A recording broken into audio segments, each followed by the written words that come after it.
Yo, this is Conan. You're listening to World of Wrestling Podcast with Tax and Rich. Boom. Hello, everybody. Welcome to the World of Wrestling Podcast. My name is Rich, and as always, I'm joined by my good buddy, Tax Williams. Hello, everybody. I think I should probably start this pod by apologising in advance for those enjoying headphones, probably a bit louder there at work. I have somewhat of a chest infection. So if I cough in your ears, I can only apologise, but I'm here. The content is going to be great. And also, to be fair, it doesn't matter, rain or shine, sickness or in health.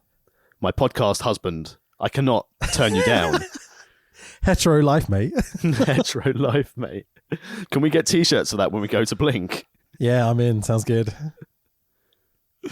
Blink-182 coming back. That's a real bonus for the day.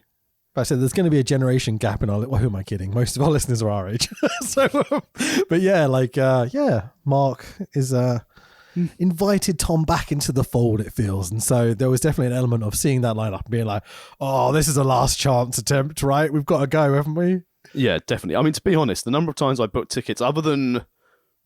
Oh, it's begun. Right, other than he's just dying slowly, it's fine. Other than sort of 2000, when I saw them at the Astoria, when they had a full lineup, I think I had tickets to see Blink 3 times, and they cancelled every single time because Tom DeLonge either got hurt or something happened. Yeah, I'm very much expecting it to get cancelled, but we're going to buy tickets anyway. 100%. We're going to cross our fingers and hope for the best, because exactly. The O2 is practically the best venue in the entire world for us because it's just up the road. It's great. Yeah, love an hour drive down. Perfect. Although, ultra low emission zone now. That's not great. Yeah, it's all right. My little Polo gets through it free. It's fine. See, what we really need is people to head into Christmas and purchase t-shirts or hoodies from Amazon.co.uk. Search World of Wrestling Podcast so we can buy a Tesla. I'm not buying a fucking Tesla. I don't want a Twittermobile. Anyway, so I can tweet as I drive. So I probably should say we were going to do this in person because it's WrestleMania. But obviously Tax is ill and we want to keep the podcast going as much as we can. So we're doing it remotely, but we're still going to sing the WrestleMania song. Right, so we're doing WWF WrestleMania 13. Are you ready, Tax Williams? Hang on, 2 secs. Let me drink a sip of water so I don't splutter the word. That's good. H2O. The medulla oblongata, H2O, Gatorade.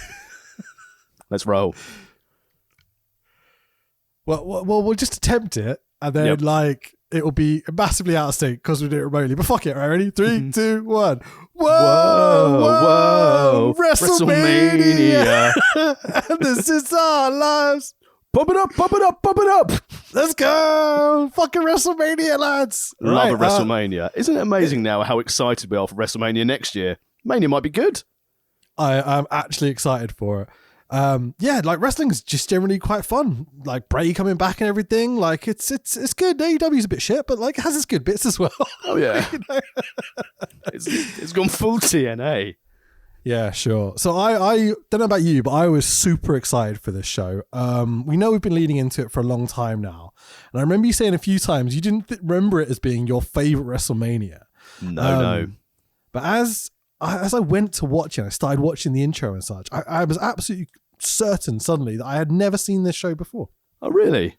I've seen the Bret Austin match because of the infamy of that match. Never seen anything else in the show ever. Is there a reason?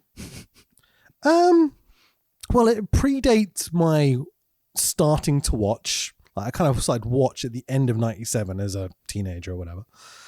I was 11, I think. Yeah, I've written it down. So this pay-per-view was the 23rd of March, 1997, WrestleMania 13. Heat, apparently. Even though none of the branding says Heat on it anywhere. Have you noticed this? No, didn't notice at all. Really weird. Apparently it's like tagline is just Heat. But I don't know. Maybe that's just Cage Match fucking up. Who knows? But this event was 7 days for my 11th birthday. So a few months before your 13th, I guess it would have been? Yeah, would have been. Well, a few months after. There we were in our bedrooms, furiously masturbating every day. Living the impossible dream. Nothing's changed 25 years later. Sure. When's your birthday? Next Tuesday. Is it? Yeah. I didn't know that. Writes down note. Hold on. Friend's birthday. Must remember next Tuesday. Why are you buying the Blink tickets if it's your birthday next week? Shouldn't I be doing that? Because I would assume that when the tickets go on sale at 10 a.m, you might be asleep because it's been AEW the night before. I start work at 10 a.m. every day. I'll have you know, sir. Exactly, but if you're held up in traffic or something urgent's urgent's Wrestle coming, Talk's listening to this, I definitely start at 10 a.m. every day. Okay, tax. Yeah. I hear you. I mean, yep, you'll get by at 10. Mm-hmm. Yes, no problem at all. How's do. New Japan, by the way, with the Wrestle Talk boys? New Japan was an absolute laugh. It was a lot of fun. Took me 6.5 hours to get there. Oh, fucking hell. Crystal Palace all the way. I promise not to rant about it on the show to myself, but just to say, whoever closed the roads in the entire southeast of England on one day deserves fucking shooting. But, you know, stupid fucking Tory government. Word life. This is basic trustonomics. Yeah, absolutely. What a country we live in, Tax. It is amazing. So anyway, but once I got there... I thought there was an Owen country. Nope. I arrived at the venue. Thank God Crystal Palace has tons of parking, so it's really easy to park. It wasn't easy to get there, but it was easy to park. And I looked at my phone and had a text from Laurie that just said, could you pick up 2 beers on your way in? And I was like, you fucking cunt. I drove all this way. You've been tracking me on Google Maps the whole way. And as I arrived, I got a text being like, grab us a couple of beers, would you? Like, you fucking piece of shit. So anyway, I went to the bar, grabbed a couple of beers. Basically, it was, we had like 10 of us there. There was like a staircase in between the 2 sets of us, basically. Right. And so on the right hand side, it was just me, Ollie, and Laurie sitting together, and it was an absolute pleasure just to kind of banter off about wrestling between them, because obviously we're all BritWres guys, and Laurie's going up and down the country filming for British promotions. I'm not exactly sure I'm allowed to say for who projects. Yet, but yeah. I edited one of their big shows that was on Fight this week. Anyway, still not sure I'm exactly allowed to say that publicly, but no one really listens to our podcast. Not worth risking it. Not worth risking it. I was just about to, but you're a good friend. You stopped. Not worth risking it. But the New Japan show was a fairly straightforward event. I think is the Rev Pro simplest way show to put it. Yeah, there was a lot more New Japan guys than there have been on those shows in the past, which are very Rev Pro oriented. But we had an absolutely lovely time bantering off. And on my way out, I know you're not an OSW podcast fan, but I'm a massive fan of their podcast. It's humongous. As I'm walking out, fucking Jay from OSW, Old School Wrestling Review, is just kind of hanging by the entrance. Obviously, he's put out a post or something saying, I'm at this event. I will say hello to you on your way out type thing. And so I'm just walking out in the crowd of people by myself, on my lonesome on the way home. I'm like, fucking, it's Jay from OSW. It was just really nice to shake his hand and be like, oh, thanks for all the content, man. Because nice. I think without OSW, you probably wouldn't have this podcast, because I never would have suggested it. I'm not entirely sure you would have things like Wrestle Talk and What Culture and Cultaholic either. Like, they're a massive influence on all of us. So, yeah, really important. Oh, nice brilliant. to meet the guy. And he was very, very lovely and came all the way from Ireland for that fucking show. So, yeah. Bloody hell. That's commitment. Yeah. And fair play to Andy Q. I know sometimes we joke, it's a classic Rev Pro show, but Andy Q does a good job getting these talents over, booking these shows. I guarantee if he could get who he wants for the money he wants to pay, you'd get bigger names. But for what they had, I mean, review of the first night, I know you guys went to the second night, but Aussie Open versus FTR sounded like it blew the roof off. Yeah, I keep everyone that was there the night before I spoke to, which is quite a few people, said, 7 stars, greatest match they've ever seen, greatest match live they've ever seen. And a lot of people were saying that online as well, kind of looking up things, because obviously you're interested. I wish we could have gone on the Saturday, but we had other stuff on. Everyone was saying it was just one of the greatest matches ever. And even Dax and Cash had been posting saying, I don't think we're ever going to have a better match than this and such, which is astonishing thing for a tag team of their level to say, that this is their, what would you put it? This is their masterpiece. Yeah, that's the simplest way to put it, for sure. I was thinking of some posh like Sonata or something, but I don't know. So can I ask a typical question? So like you mentioned, like you saw the guy from OSW and you went and shook his hand. Yeah. Were Ollie and Laurie spotted in the crowd? Were they bothered by too many people? Or were they all right? So I missed the first match because it took me so long to get there. Obviously BritWres started a bit late, so that's always helpful. But I turned up and they were already in their seats, and that was in the back row. So it's not like there was anyone kind of around them or in behind them or whatever to be like, oh, Laurie, Ollie, whoever, you know. So I don't know, to be honest, mate. I don't think so. Maybe they had a few bits here and there, but nice. They're very modest people, so they never really say anything or boast about it in any way. Like, no, I think they're almost embarrassed by it, you know. Because they are personalities in British wrestling, so they're going out to go and see stuff, and you know, I'm sure we've spoken about it before, and I think you're on a much higher level than me. But I remember all the times into doing like band stuff or even the wrestling stuff. I used to hate meet and greets. I used to hate it when people would come up to me. I remember there was like a Save Target As show, and someone came up to me and said, "Can I have a picture?" And I was like, "I'm just trying to make my pasta pot, and then I want to go and have a poo. Can you just leave me alone?" Sure. But obviously, I was polite. Said, "Yeah, of course." But it's like, I hate it. It's amazing that, you know, I wear gold pants when I wrestle, but I genuinely hate attention. I hate people coming up to me because it's like, "Hey man, congratulations!" Like, you're coming and asking for a photograph of someone who's wrestled in front of 120 people, and this is like your thing. And I'd always do it, and it would always be really like humbling. Like, you'd have these kids come up and like, "Can I have a picture with you?" I remember the last show I wrestled for Lockhorn Wrestling when they were in Minster. I'd played in the Blood Bowl tournament and just rocked up. I was managing Coach Wicked, and it was the interval because I was just leaving. So I was like, fuck this promotion, I'm gone. But before I left, like, a couple of parents ran out with their kids and like, "Oh, we thought you were great. Could our boys have a photograph with you?" And I was like, all I did was beat the shit out of Chaos outside the ring and kick him stiffly in his ribs 7 times, which was quite fun. But yeah, I don't like it. So I don't know how those guys come across very, very humble, and they wouldn't like big league or push people away if people came up and like, "Oh man, can I have a picture?" They wouldn't turn around and go, "No, fuck off, trying to watch wrestling." No, they'd always they seem not. to be like the guys who'd always oblige and be very kind about it. But it's the sort of thing, like, you know, the amount of views the Wrestle Talk stuff gets, they're well-known chaps. So yeah, sure. So the plan was that we were going to arrive early, meet in a pub down the road, have a few, rock up to the venue, watch the show, bugger off, whatever. So I know that looking at the group text of people that were going to that show, that when they turned up to the pub, there was a bunch of people in there that bought them all drinks. So that was nice. Oh, that's nice. The benefits of infamy or fame, or however you want to put it, you know. So I know that went well, and there were nice people, and obviously they had nice chats and things. But the rest of the show, I think they were pretty much left alone, to be honest, as far as I'm aware. And before we move back to Mania, for your performing days and your band days, what's the best freebie you were ever given? Best freebie? Probably food of some sort. I remember the Forum used to kind of go all out with food sometimes. Like, we'd get like big pasta plates and things like that. Like, there was that venue in Maidstone that always used to give you free pasta, but it was fucking awful every time. I remember that. Was that the one upstairs above like what was the Pizza or Chicago Rock Cafe? Yeah, and I remember vividly, like, Ross was on a diet and he took only 2 sausages from the thing we were given. And every time he'd eat a sausage, we put another one on his plate without him realizing. And he'd be like, "Where are all these sausages coming from?" So yeah, shit like that is great, pants. How about yourself? I mean, it's interesting. Like, you mentioned that venue and the one in Maidstone. And the best thing was Zoe Sparkle was the lady who ran that at the time when we were doing gigs there. And she said, "Hey, we've got you guys some food." And I said to her, because she worked at the software house I worked with at the time, she was doing like reception work. And I said to her, I was like, "Zoe, I'm not eating that shit."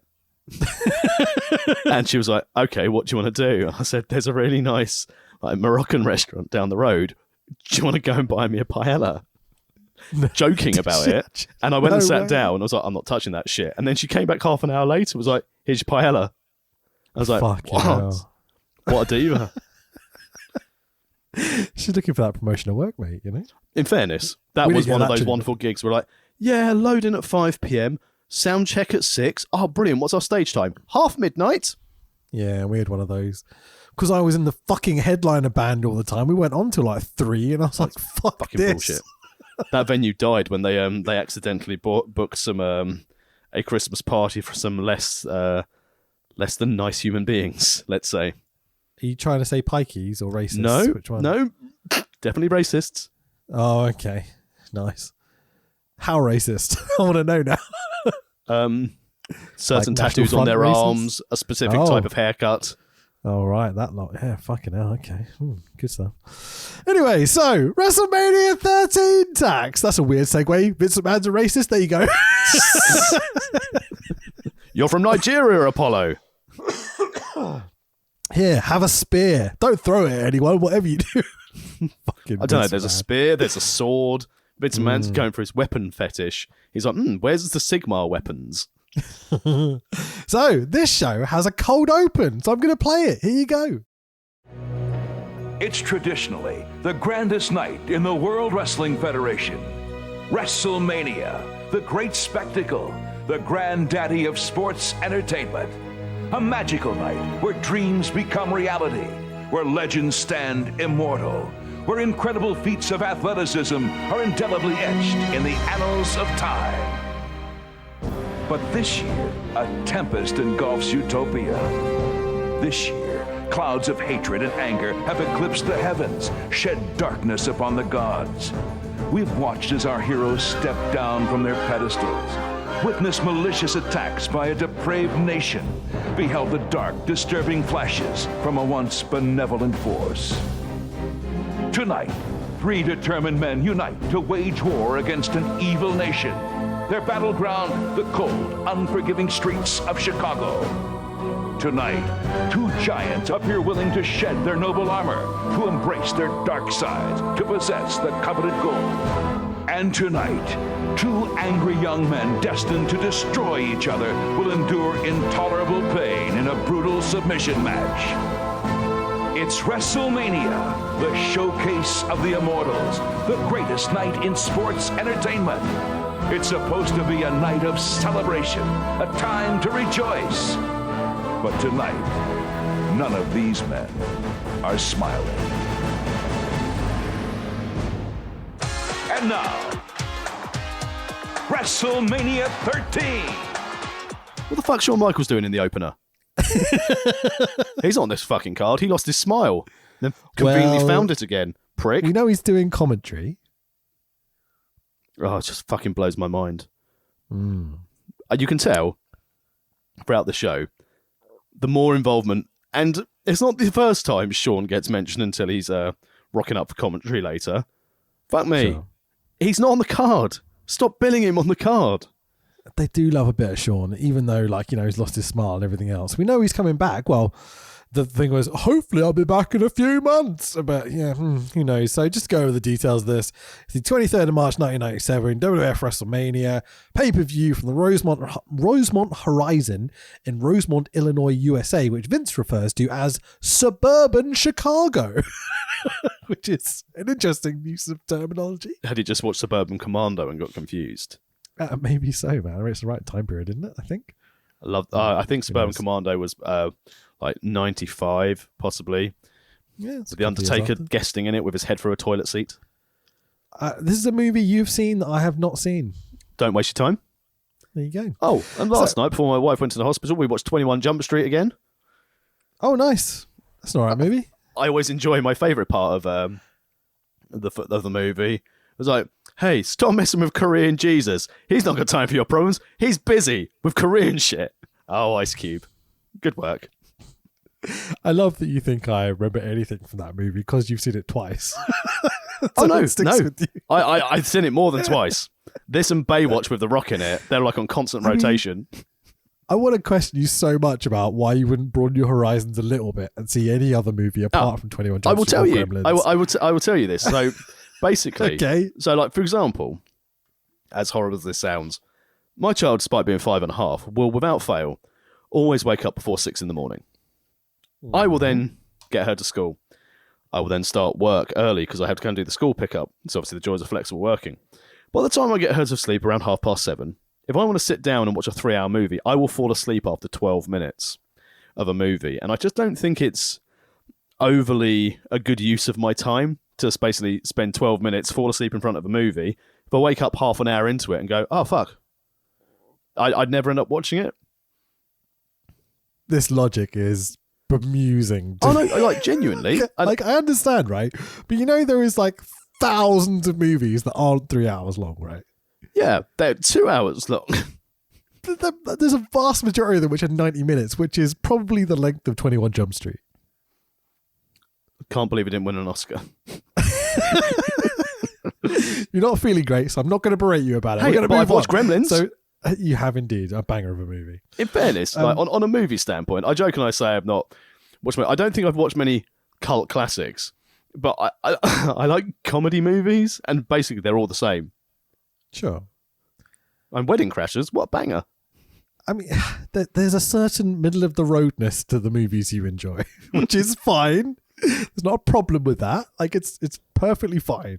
Again, but great quotes. Wedding Crashers, shit, sluts, amazing.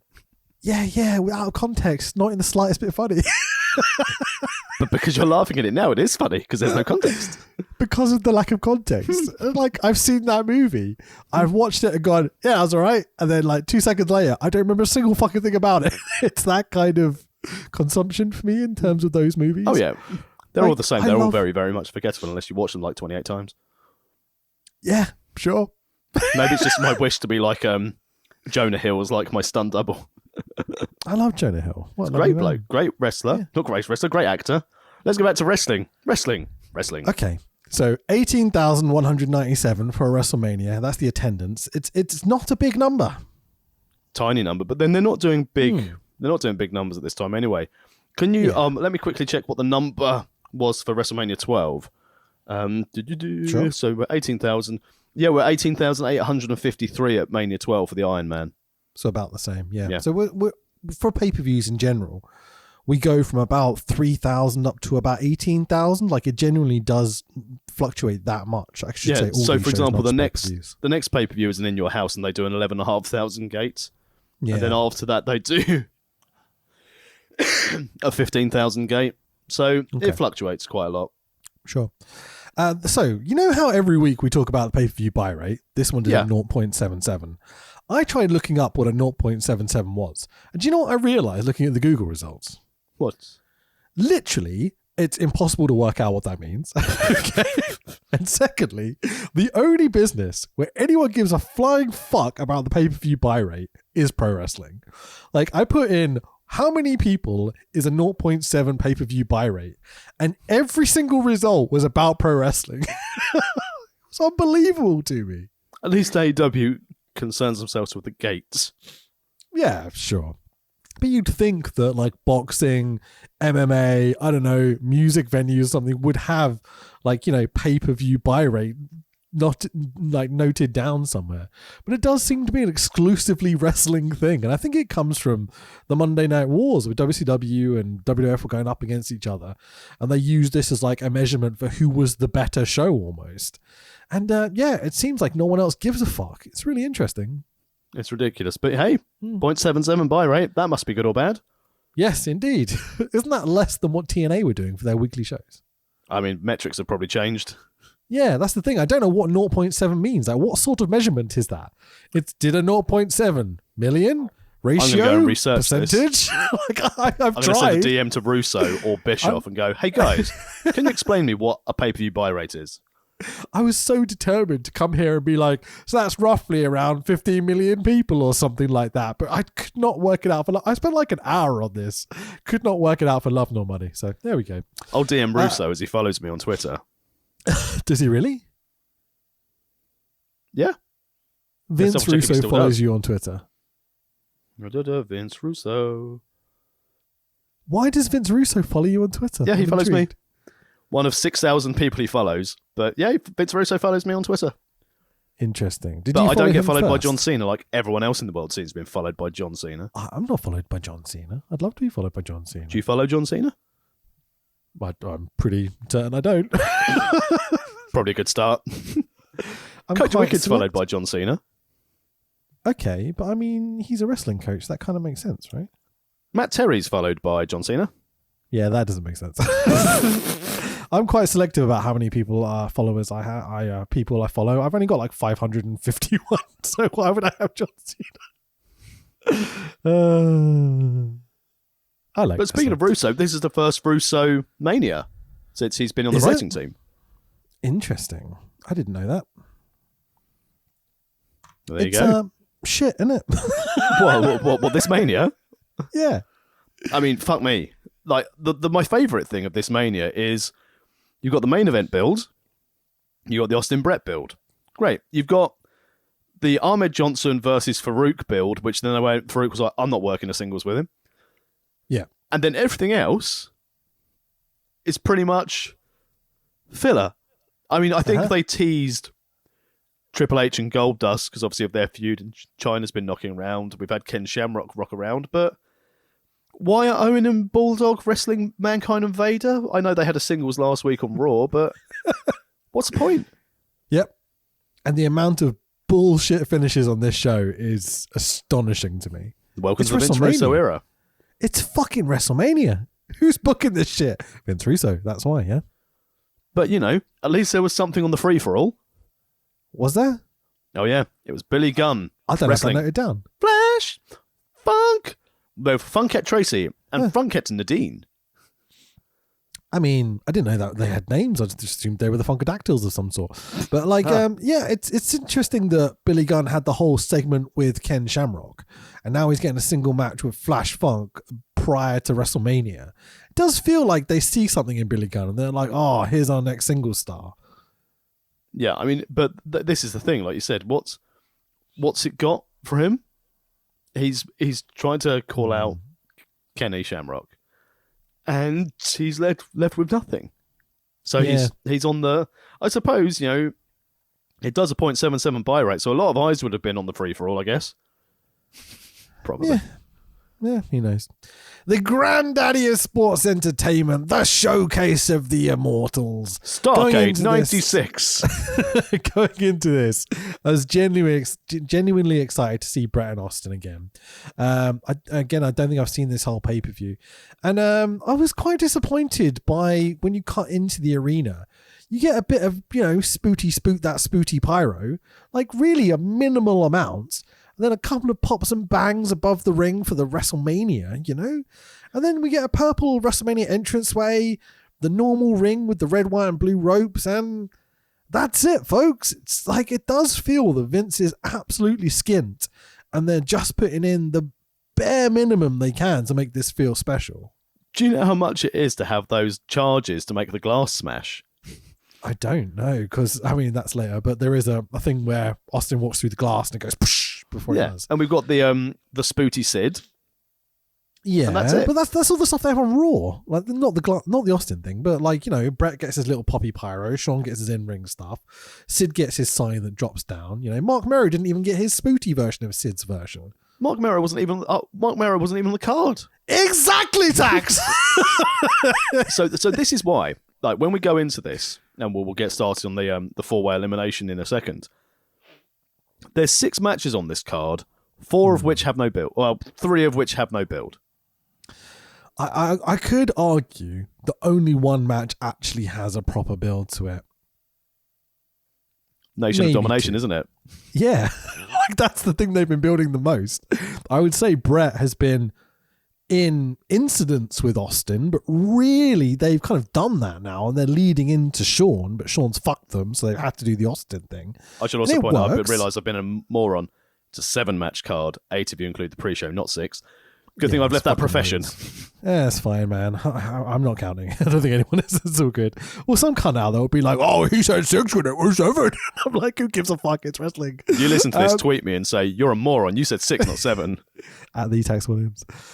So the proper WrestleMania music is playing, thank God. Cameras panning across the crowds of packed out fans. Vince welcomes us to the show. Welcome, everybody, to WrestleMania 13. Welcome to the jam-packed, sold-out Rosemont Horizon in suburban Chicago. Suddenly it's like, silly, isn't it? Just ridiculous. But, you know, Vince McMahon, and as you said, like, the hype video, I was into it. When this came on, I was like, oh no, I've shit on this Mania for a long time. Am I about to eat my words? Sure, they do a really good job of not just putting over one match, because I don't think there is really a match to focus on at this point.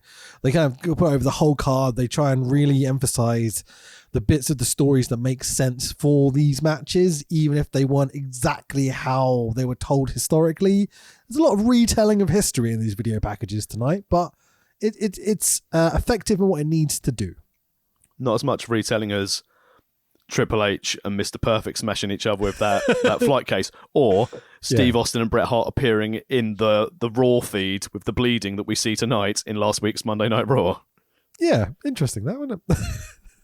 Ridiculous. Time traveling editors, that's what it was. When they're panning over the crowd and everyone's got their signs up, it feels like a very Attitude Era crowd, right? For me, I definitely started to see more and more Austin 316 signs and variations on that. So people had like, you know, Brett 316 or Goldust, I want your 316 or something like that, or Austin something Austin or whatever, you know. But it does seem that this crowd is definitely invested in Austin more than they have been 6 months ago. Very much so. They're ready to make a star. Yeah. Is there anything else you kind of really noticed during this opening that I missed? Like signs in the crowd, who's over the most, who got the big pops or whatever?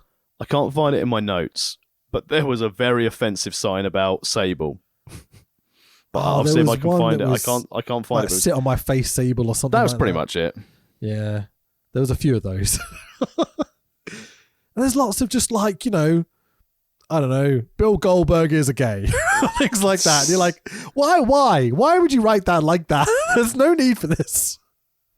I mean, maybe he was curious at the time. Like sure. Iker Casillas. This person knows he was there, he's experienced it. Just letting the world in on this incident, you know. The PlayStation blimp is also here. It's Danhausen's fun, blimp. but yeah. Also, Hugo and Carlos are here to do Spanish commentary tonight. Burrito. Cue the awful copyright-free overlaid music on the network for the Godwins. Or they should have would have been. Are you up for singing it? Don't go messing with a country boy, country boy, country boy. Don't go messing with a country boy, country boy. Why have they overdubbed this song? Surely they own the rights to that. I mean, I wonder if it's owned by Jimmy Hart. Oh, could be, yeah. But this is proper generic. It's fucking terrible. Joe, I've been married long time ago. Yeah, Where did you come from? Where did you go? The Godwins are here. The worst part is they've taken not like, you know, 30 seconds of crowd noise and looped it to have in the background so it feels live. They've taken about 2 seconds of audio and just looped it so it goes red. Actually listen to this music and I'm like, this is such a shit way to start a WrestleMania. That's how country singer Blake Shelton starts one of his songs. Red neck. I'll let you in on a secret. For this show that I edited this week for a quite major British wrestling promotion who I'm pretty Look sure on most wrestling people would have worked. Sure. There was a big fuck up live where someone forgot to play the right music for the person that came out. And I guarantee if you go back and watch that show now, you will not be able to fucking tell that that's the case because I'm a fucking good editor. I'm not as good as WWE's editors. How can they not get this right? I look forward to when you manage to migrate from Wrestle Talk to NXT Europe. Mate, there was a real thing of like finishing that show and a real sense of achievement because I learned how to do 3D modeling over 24 hours, which was interesting because it was a request from the client, which, you know, Brit Rest, last minute, etc., etc. So I stayed up for 24 hours and learned how to use 3D software, which I'd never done before. And I got to the end of the show and I was so hyper focused on getting this right and making sure it was done in time because Fight needed it 24 hours before we thought they needed it.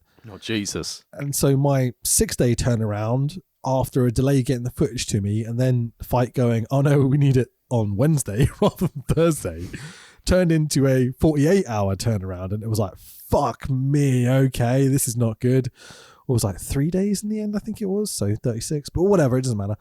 But I yeah, have to man. say, wonderful work there. That was a proper clang. Oh yeah, Fight needed it from me. Clang. Oh, sorry. I'm just talking openly. I love it. No, genuinely. Right?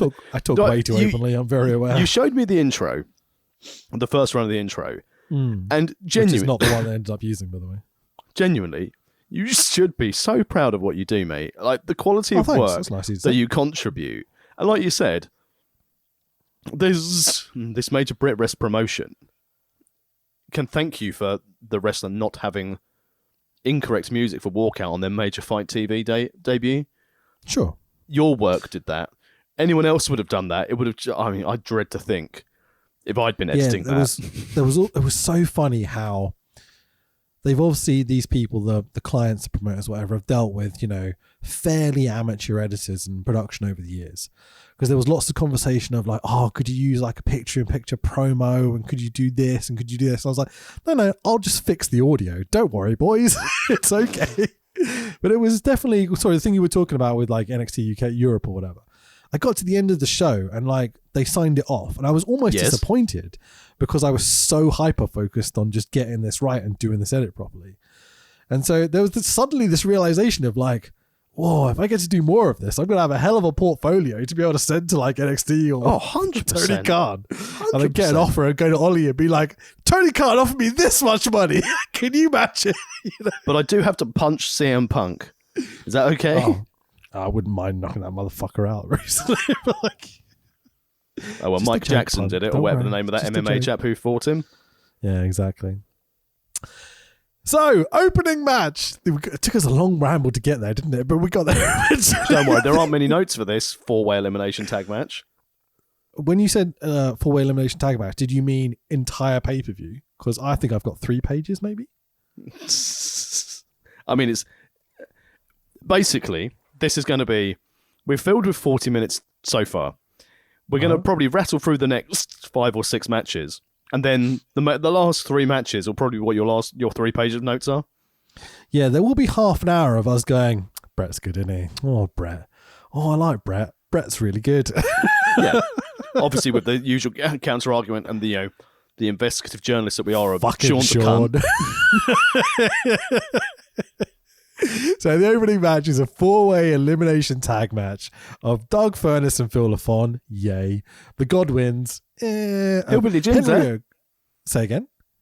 With Hillbilly Jim. Yeah, Hillbilly Jim's here, yeah. Versus the Headbangers, Mosh and Thrasher, versus the new Blackjacks, who we've not seen featured at all. Is this their debut? I mean, they're probably on Sunday Night Heat. Who fucking knows? Tax! What are the rules? Have you got them down? It's a Fates 4 elimination. Winners are going to get a tag team title shot on Raw the next night. And it's basically, you can tag anyone and pin anyone. And then you're eliminated. Yeah. And then it's down to basically the sole survivor. Yeah. They bring up a little graphic, and this is the exact wording of it. A tag can be made to any man. When a man is defeated, his team is eliminated. The last team remaining is the winner. I'm like, so a 4-way elimination match, yeah? No, the last team winning is the winner. I love the phrasing of a tag can be made to any man. But don't take a woman. Man. Exactly. No one wants to tag a woman. God, you want to see them wrestle. Headbangers name bar says, the Headbangers name bar pops up as Furnas and LaFon come out. Damn it, Kevin Dunn. The Blackjacks get a pre-match promo backstage. They say some words. I think we're in English, not entirely certain. Oh, it's ridiculous. Blackjacks hit the ring. Off we go. Wrestle.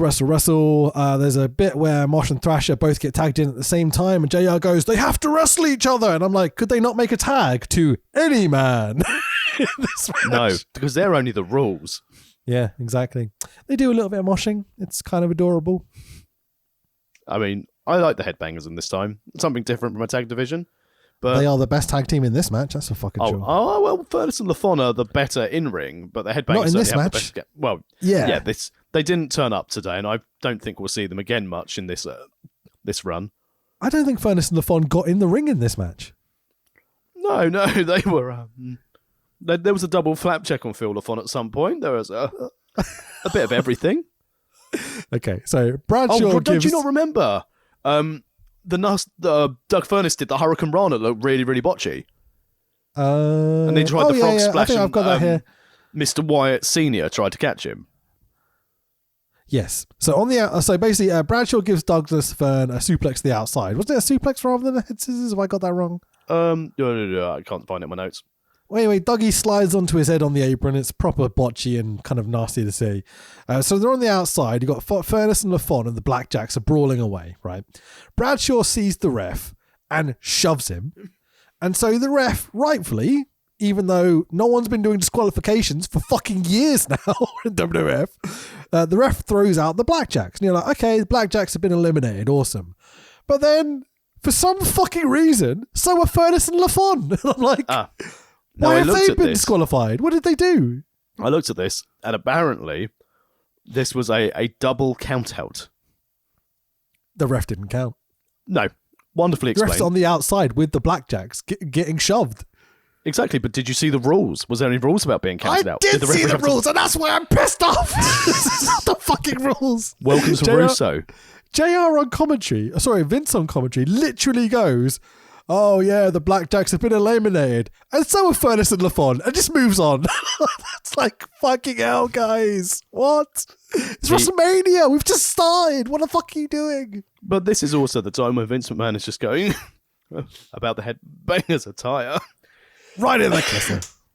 Tried to do that with one sense. Yeah, he's banging on about their unusual attire. These men have unusual attire. What is that they're wearing, JR? This is very unusual. Yeah. What is JR kind of puts it across as like, oh, they're expressing their freedom. They're living their life. I kind of thought they were meant to be heels at one point, right? But they're faces right now, I think. They're faces now. Okay. All right. Interesting. So this is a great way to silence a crowd for WrestleMania. Botchy slop awful disqualification. It's just fucking weird, man. So we're down to the Headbangers and the Godwins. The crowd is fucking silent. Like 18,000 people just watching apathetically after this disqualification. Headbangers pull out some high spots and they're fun. You know, Mosh does some mean mugging towards the camera and stuff. They're definitely the highlight of this bit, but there's a good reason for that, isn't there, Tanks? Yeah, there's absolutely nothing in this.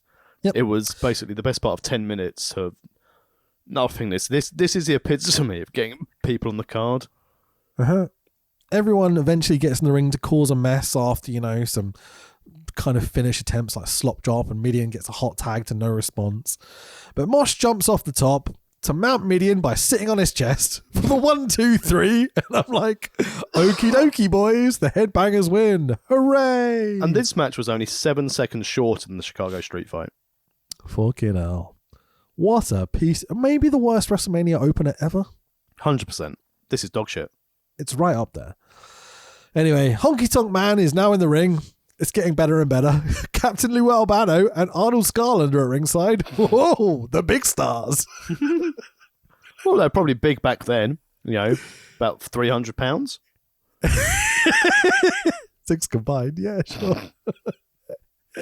For our WWF Intercontinental Championship match we built it for 3 weeks, so it's got to build, of Rocky Maivia, the current champion, versus the Sultan with Bob Backlund and the Iron Sheiky, baby. Because Sultan did it for the Rocky Maivia. He did indeed. Sultan gets some spooty in-ring pyro. Rocky jogs to the ring. I'm like, oh, for fuck's sake. This is the interesting thing I noted on this. So again, there was some heavy editing in this match. Oh, I didn't notice it because I don't think I was paying attention enough. Looking at this time period, this is the time that there was significant Rocky sucks chants. And then going back out of very loud Rocky sucks chant. Yeah, but going back through looking at some of the reviews of like the live event. It's amazing. They're like, oh yeah, and there were significant chants for Rocky sucks, and like the feedback is like, fans aren't buying him, and this is like back in '97, so it's quite interesting. They'd edited this out on the network. Yeah, I would have thought I can understand why, but as a piece of history for a guy that couldn't get over and then got maybe the most over any wrestler ever has been. It would seem like a nice piece of history to keep it on the network. It plays into the whole point of why he turned heel. Yeah, seems quite an important thing to document. But Vince McMahon on this, though, was also really good. Oh, when I say really good, fucking annoying, but in a really entertaining way. So, Vince is always playing up on commentary, like the Sultan's experience, and he's obviously going to have a better edge, because Rocky is, you know, Vinceism. The Sultan's so experienced, and he's got the advantage over the Rock. Rocky might be here because he's very inexperienced. Brilliant. And then the other part is when the Sultan gets a near fall. Classic Vince McMahon. 1, 2, he got him. No, he didn't. Love But it. my favorite piece of commentary history is Bobby Heenan's doing that. He's going 1, 2, oh, he didn't get him. And then someone else on commentary, I can't remember who it was, went, you always get it wrong, Bobby. And so every time the person kicks out, he goes, he hasn't got him. Right, 1-1. Yeah. So he keeps saying, he definitely hasn't got him. Oh, I'm 2-1. Let's go. Bobby Heenan's the best. Outstanding. God, this pay-per-view would have benefited from levity on commentary, wouldn't it? Oh my god! I mean, in fairness, we've been saying how nice it's been to have Vince, JR, and King. I say nice. It's certainly better than it, Attitude Era commentary, and like Vince on comms at this time was good, but it's almost like they had the wind sucked out of them with that opening fatal four-way. Yeah. I say Vince is there. JR's doing an okay job. It's pretty solid. I think Lawler on this pay-per-view is almost intolerable. Yeah, this is the turning point. Yeah. Lawler is incredibly annoying. He's recycling exactly the same jokes he's been doing for months. And this match, we've also got Honky Tonk on commentary. And so there's like a funny bit where JR goes, it's almost like you guys are cousins. Because they are.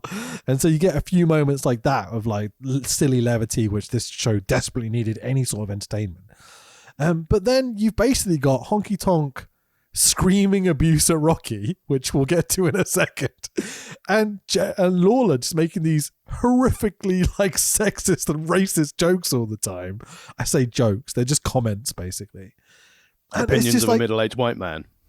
Yeah, but it's just usually I can find the comedy in it, but there was none here. It was annoying. Yeah, I don't know there was what else. nothing other than again when the Rocky got near fall.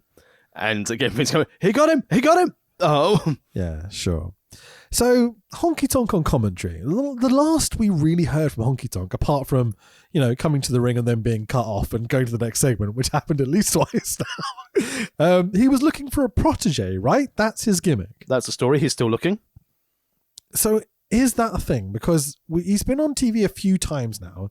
He's on pay-per-view commentary on WrestleMania. And he's not talking about finding a protege or something. Honky is cheering on the Sultan, shitting on Rocky for no apparent reason. So after Honky and King do a lot of shouting back and forth and doing puns on commentary, Honky starts to explain why he's doing this. He goes, I'm angry with The Rock because Rocky chose Tony Atlas for advice instead of choosing the Honky Tonk Man. And I'm like, perfect logic. Exactly. Well, in fairness, again, we've seen Honky Tonk. Let's try and make it logical. It isn't, but let's try and give him the correct benefit of the doubt. It isn't, but let's try. Honky Tonk came out. He's been on commentary for some of The Rock's matches. He liked The Rock. He liked what he saw. Showed a bit of ankle. Wonderful. Happy days. And then we had to get the setup for the celebrity wrestling appearance at the end of this match. So, of course, we had to have Tony Atlas so he could have the payoff. But the thing is, right, I understand most of that. But Honky Tonk Man being here is not a story we've been telling. I wonder, though, if they were going for the direction of Honky versus Rocky, and then where the fans shit on Rocky, they're like, we can't go this direction with two people who are very much hated. They might cheer the Honky Tonk Man. That would be really funny. Sing for us, Honky. Sing for us. We're covering Raws after this, so you never know, Tax. For the record, in case anyone's just fast forwarded and heard that, sing Honky Tonk Man. Just to clarify that, in case anyone got a soundbite out of that. Yes, indeed. So Vince has accused the Sultan of grandstanding at least 3 times in this match. Any fucking clue what he's going on about? I mean, me and Coach Wicked like to do peacocking with ring gear. See, that would be funny, but the Sultan is a very serious, very attacking star wrestler. He doesn't pose or grandstand in any way, shape or form in this match. But no, he prefers to ski Sunday. Vince is just determined. He's like, that grandstanding piece of shit, how dare he? He says it 3 times. I'm like, what? What are you... This whole fucking show is just blowing like my mind. Like, I love logic. I'm a very logical human being. I think you know this about me. And so hearing these illogical fucking comments on commentary just drives me insane. I'm like, this story is nonsense. The fucking wrestling isn't very good because like no one's really paying attention. Like, And to add to that, my grandstand / ski Sunday joke didn't land, so I was very disappointed. Oh, I now understand what you said. Sorry, I was busy ranting. So, ready for this one? Oh, yes. King Lawler tells a distasteful joke about Christopher Reed not being able to walk away, as Rocky is being choked out by Rikishi, so Rocky can't walk away like Christopher Reed. Fucking hell. It's funny because it's inappropriate. It's funny because he's a superhero. Yes, indeed. I'm going to move on. Double down. Rocky does his dad's finish. Big puncheroo, big excited hands, just like his dad used to do. It's a lovely moment. I'm sure the crowd was shitting all over it live, but it is what it is. He even does like all the same mannerisms as Rocky Johnson used to do, which is really cool. Rocky has the Sultan beat, but Shiki baby up to distract the ref tax. What a prick. What a heel. Boo. Pile driver, very late kick out by The Rock. Rocky rolls up Rikishi, for fuck's sake, for the 1, 2, 3, and Rocky retains. Gotta keep people strong, brother. This finish. Dog shit. Way to make a star. Two matches with absolutely bollocks finishes. Rocky gets ball driven into the fucking ground, barely kicks out. Very, very late, like he should have lost. Stands up, rolls him up, 1, 2, 3. How is that a fucking finish? Russo. It's WrestleMania, guys. Come on, you're better. But we've got to set up for the afters, you see. We can't have him laying him out because we need the a post-match beatdown. Yeah. So Rocky retains the Intercontinental Championship in a nothing match, let's be honest. JR tries to interview Rocky for some fucking reason, but the Sultan smashes The Rock in the face with something from behind. Big splash by Sultan to Rock. Shiki does the camel clutch to The Rock, which was delightful. I fuck his ass. Sorry. Rocky Johnson, The Rock's dad, slides in from nowhere. Rocky clears a third of the ring. Then bends over to present for the Sultan the Iranian flag, the back of The Rock's daddy. Look at your daddy, Rock. Look at your daddy. Your daddy's a bastard. Your bastard daddy, Rocky. Look at your daddy. Old references are fun. Look at your daddy, Rocky. Sorry, I'll stop. This was just another shit finish. Yeah, big schmozzy nonsense. Rocky and his daddy beat up elderly Sheik and stand tall. What baby faces? Fucking ridiculous. It's like when Rock came out to celebrate with Roman. Yeah, sure. The crowd are also here. Oh my god, they just didn't give a shit. Yep. Would you if you were alive here? I'd be furious if I paid Mania money for this. Yeah, absolutely. Should we move on? You're right there. Yes. Do you want to take a minute? No, I'm good. Let's roll. Kenny. All right. I love referring to him as Kenny. It just feels so right. So Todd Pettengill is backstage with Ken Shamrock. Shamrock has turned up to Mania in a shell suit, just to throw it out there. Classic. What a look. Yeah, it's. If he was wearing a bum bag, I would have popped so hard, but he wasn't. So they're so 1993. Can we talk about Todd's gear? He's wearing a purple tuxedo with a black shirt with white buttons. Ooh, but without a bow tie or a tie. Like, it's fucking filth. Look at it. A purple tux, Stacks. It's not Casual Wednesdays, Todd Pettengill. Yeah. Like, it's WrestleMania, dude. Just buy a fucking normal tux, right? Well, we need to have purple because one of the main eventers wears purple. I love Todd Pettengill, but sort your shit out, mate. You know, like when who is the fucking guy that's really good on commentary that isn't doing it anymore? Jimmy Smith. No, the other one. Oh, Mauro Ranallo. No, the other one. Shouts Byron Saxton. Stands on the table, does the guitar thing. Pat during McAfee. Shinsuke's. Pat McAfee. When Pat McAfee did WrestleMania in the full suit but with the shorts, I popped. Because it's kind of funny. Was fucking furious, wasn't he? No, yeah, Michael I know, Cole was furious. But for me, it was fucking hilarious. I loved it. It was fucking great. But Todd in his purple tuxedo can get in the bin, mate. I'm not with it. Not with it at all. But, you know, get to interview Kenny Hughes. Yeah, honestly, Enjoy that, listeners. Kenny was doing talking, but I just can't stop looking at Todd's suit the whole time. I'm sure Kenny did an all right promo. He's a good talker. Yeah, in fairness, surprisingly, I forgot how good Shamrock was on the mic. He's very logical. He's very A to B to C. Like, he gets the points over. He's a proper fighter. Yeah, weirdly, I think he's got a good memory for a script, like for bullet points. You know, he always seems to knock them out the park. He did. Yeah, not so much nowadays. I love listening to like modern interviews with Kenny where he just makes shit up. Like, it's kind of like listening to Brett's interviews nowadays. It's not very logical. Brett's our hero. Yeah. Brett never lies. Brett tells the truth always. He is the man. Doc Hendricks, he's never had another name, is backstage with Triple H in China. Triple H says, as far as China goes, you don't need to know anything about it. What a promo. Or keep them guessing. Yeah. Triple H also says, I can take Goldust any way I want. Wait a minute. Can you say that, Joey? Doggy, reverse cowboy. Yeah. 69. So yeah, Triple H, Hunter Hearst Helmsley with Triple H. Sorry, fucking hell, I'll say that again. Hunter Hearst Helmsley with China versus Goldust with Marlena for what I feel should be the Intercontinental Championship match. Yeah, definitely. But the Sultan earns it. Yeah, how many times have we seen him on TV over the last year? This match though. There's a genius bit of commentary. Again, not many notes on this, but JR during this. So obviously we'll get to all of the action. But Goldust does a top rope double axe handle, but with his bum, and JR says he hit him with his Lawler. That's great. Well done, JR. Good job.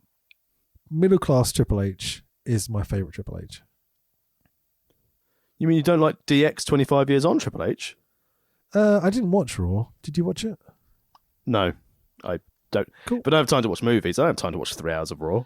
I can't fucking listen to that Irish guy on commentary. I can't stand his voice. Well, that's going to get us cancelled.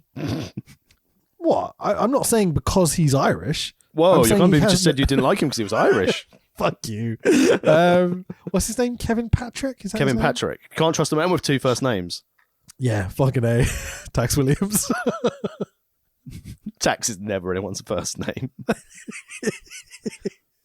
I've only got one there. I don't know what you're talking about. Yeah, fucking hell. Like, these commentary teams. I know, like, who is it? That fucking guy from What Culture? Bald guy who does the wrestling and stuff. Simon Miller? Yeah, I should know that name, shouldn't I? Simon Miller. it's kind of my job. Simon Miller is a lovely bloke, and I like his content, his presenting, and everything else. And I think he's quite a funny wrestler as well, to be honest. But yeah, he put up a post like, "Oh, we shouldn't judge these commentary teams before we see them," like, you know, blah blah blah. And I'm like, I've been listening to these people for weeks, mate, for months, for years almost. I know who I like and who I don't like. And granted, since Vince is gone, Michael Cole is more tolerable. But still don't like his commentary. I fucking hate that Kevin Patrick cunt. Jesus. I mean, I think Barrett's awful on commentary as well. He does not have a good voice for commentary. They had a really good lineup, I think. I know McAfee had to go and do, better money, better opportunity. Yeah. But they had it pretty much set. I think Jimmy Smith did a good job for someone who's thrown into it and hadn't watched the product for 30 years. Mm-hmm. But like you said, this commentary team is as good as the match quality. Yeah, pretty much, man. So I love Goldust's entrance, man. Like the low frame rate, the anamorphic lenses and everything, the frames. Oh, it's just so cool. Like, I don't think we've seen enough of it over the last few weeks. Something so different for the time. Yeah. And that's probably where the budget went for Pyro. Yeah, I mean, they had the gold confetti coming from the ceiling. It just, for the character, it added so much. If he was just coming out as this androgynous onesie-wearing gold man, it wouldn't have worked. But with everything, the bells and whistles, the production value, like the like the 9-carat gold productions, or whatever it was called when they I think started 12, showing it. But yeah, sorry. It just added so much to it, and as you said, doesn't get seen enough. Yeah, and Marlena is just like full MILF status here. Fuck me. She really is, man. She looks incredible. It's nuts. I don't know. I like bimbos. Anyway, so Don't fetish shame me. Kink shame. That's what I'm looking for. Whatever. So there's a stare off. Big clothesline by Goldie, and off we go. Goldust gear. It's like I'm wearing nothing at all. Tax. So beautiful, so sleek. His balls and cock are on a full show. There's a bit where he's giving Triple H the 10 punches in the corner, and I'm just staring at Goldust's dick. I'm like, all right, okay, cool. So, well done, Goldust. Well done. Yeah, you can see why he hung on to Melina for a while, you know. Personality, right? Yeah, absolutely. Triple H is an angry boy and does some cheating here and there. Boo. Can you do that, Joey? High knee by Triple H gets a right in the kisser by Vince, which I'm a big fan of. All I keep hearing now when I say that is a Family Guy. Pow, right in the kisser. Pow, right in the kisser. Pow, right in the kisser. Sure. Marlena is it Marlena or Marlena? Marlena. Okay, sorry. Marlena is literally smoking a cigar at ringside. That must be horrible. I know I've said it before, but imagine wrestling with cigar smoke in your face the whole time. Oh, it's not good. But then, pillar of the 80s. When she was young. There's also the whole Clinton thing, which I think is why she has the cigar, right? Yeah. The monocular whiskey. Yeah. Which is not really he did not have sexual relations with that woman. He did not. And that's why he got impeached. Triple H off the top. Goldie using his butt as an attack, which we've already talked about. It was delightful. I enjoyed it. Beautiful butt. Very silly, but, I think this show needs a bit of silly because we're not fit the character. Great wrestling. Yeah, sure. Double down as Chyna looks on sternly. She's very good at looking stern at ringside. Goldust takes over. Chyna starts to head towards Marlena. Goldust has Triple H in the curtain call. Sees Chyna going after Marlena, but still does the spot anyway because he's like, fuck my wife, she'll be fine. He eventually, after doing 2 or 3 spots with Triple H, goes over to Marlena and Chyna. Obviously, Chyna's probably gone too early, I think, in this scenario. I think so. I think it was a bit of a miscommunication here. Yeah, a bit of mistiming or whatever, which is fine. They kind of made it work. It was all right. Eventually, Goldie goes over, grabs Marlena away from Chyna. She picks her up off the floor, brings her up onto the apron. Marlena up onto the apron with Goldie now. Triple H knocks Goldust into Marlena, who falls straight into the arms of Chyna. Repeat of the ragdoll spot we've seen before. Such a good visual. Fucking great, man. When they showed a replay, you could, because I kind of have an idea of what I'm looking at, obviously. You can see that Chyna's, ragdoll here around, but Marlena is throwing her head left to right as well. She's doing a great job here. She's really committed. She's going to have whiplash in the morning. Yeah, that must actually kind of suck. It really hurt. The way she's doing it. Yeah. For a shitty 0 cornflake match, and she put that effort in. Yeah, absolutely. Maybe one of the better things to happen on the pay-per-view, this visual of Chyna ragdolling Marlena around. It's certainly up there. Marlena, sorry. Pedigree. To be fair, the way Goldust takes the penalty, the pedigree, flat as a pancake, facing the mat, absolutely glorious.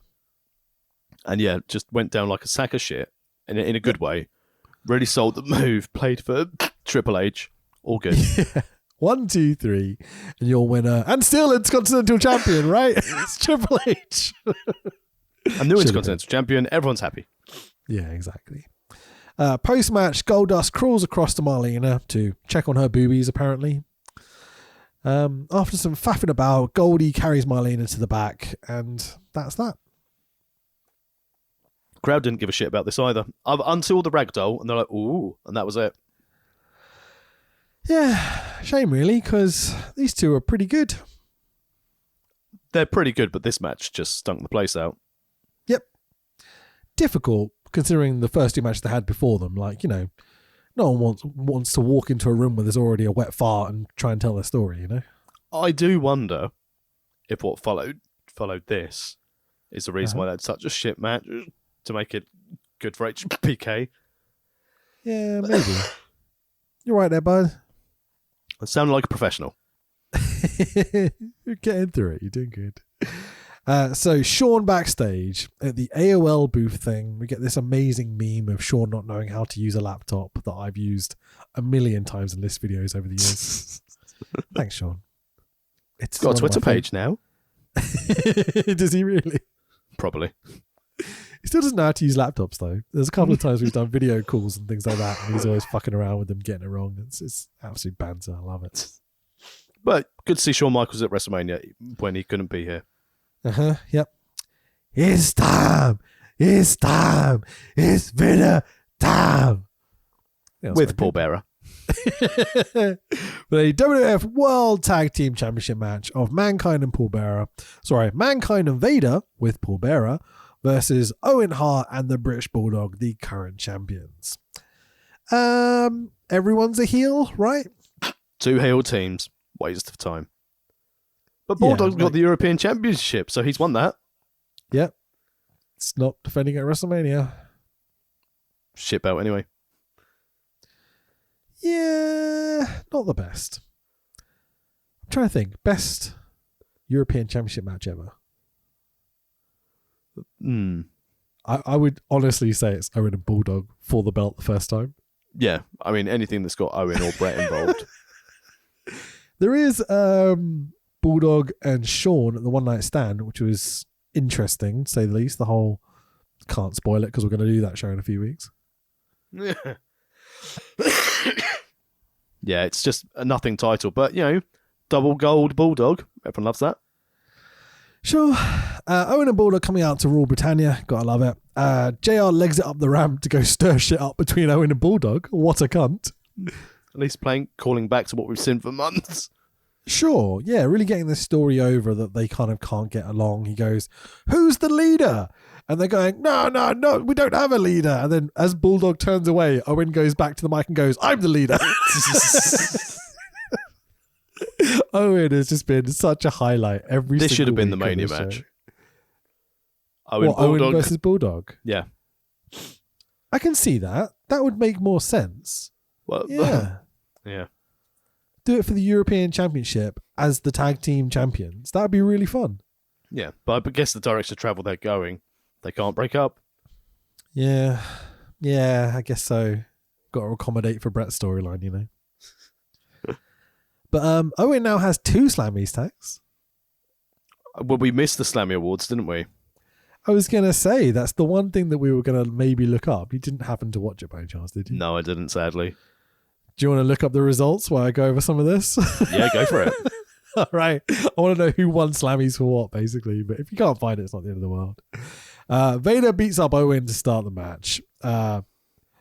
Simply put, I have like 6 sets of notes here. Vader big, Owen spinny. I think that's fair enough, right? Yep. Makes perfect sense. Bulldog fighty, Foley resilient. Vader fat, Bulldog strong. Oh dear. Are you ready for the Slammy Awards? Yeah, let's do some Slammies. Go for it. Okay.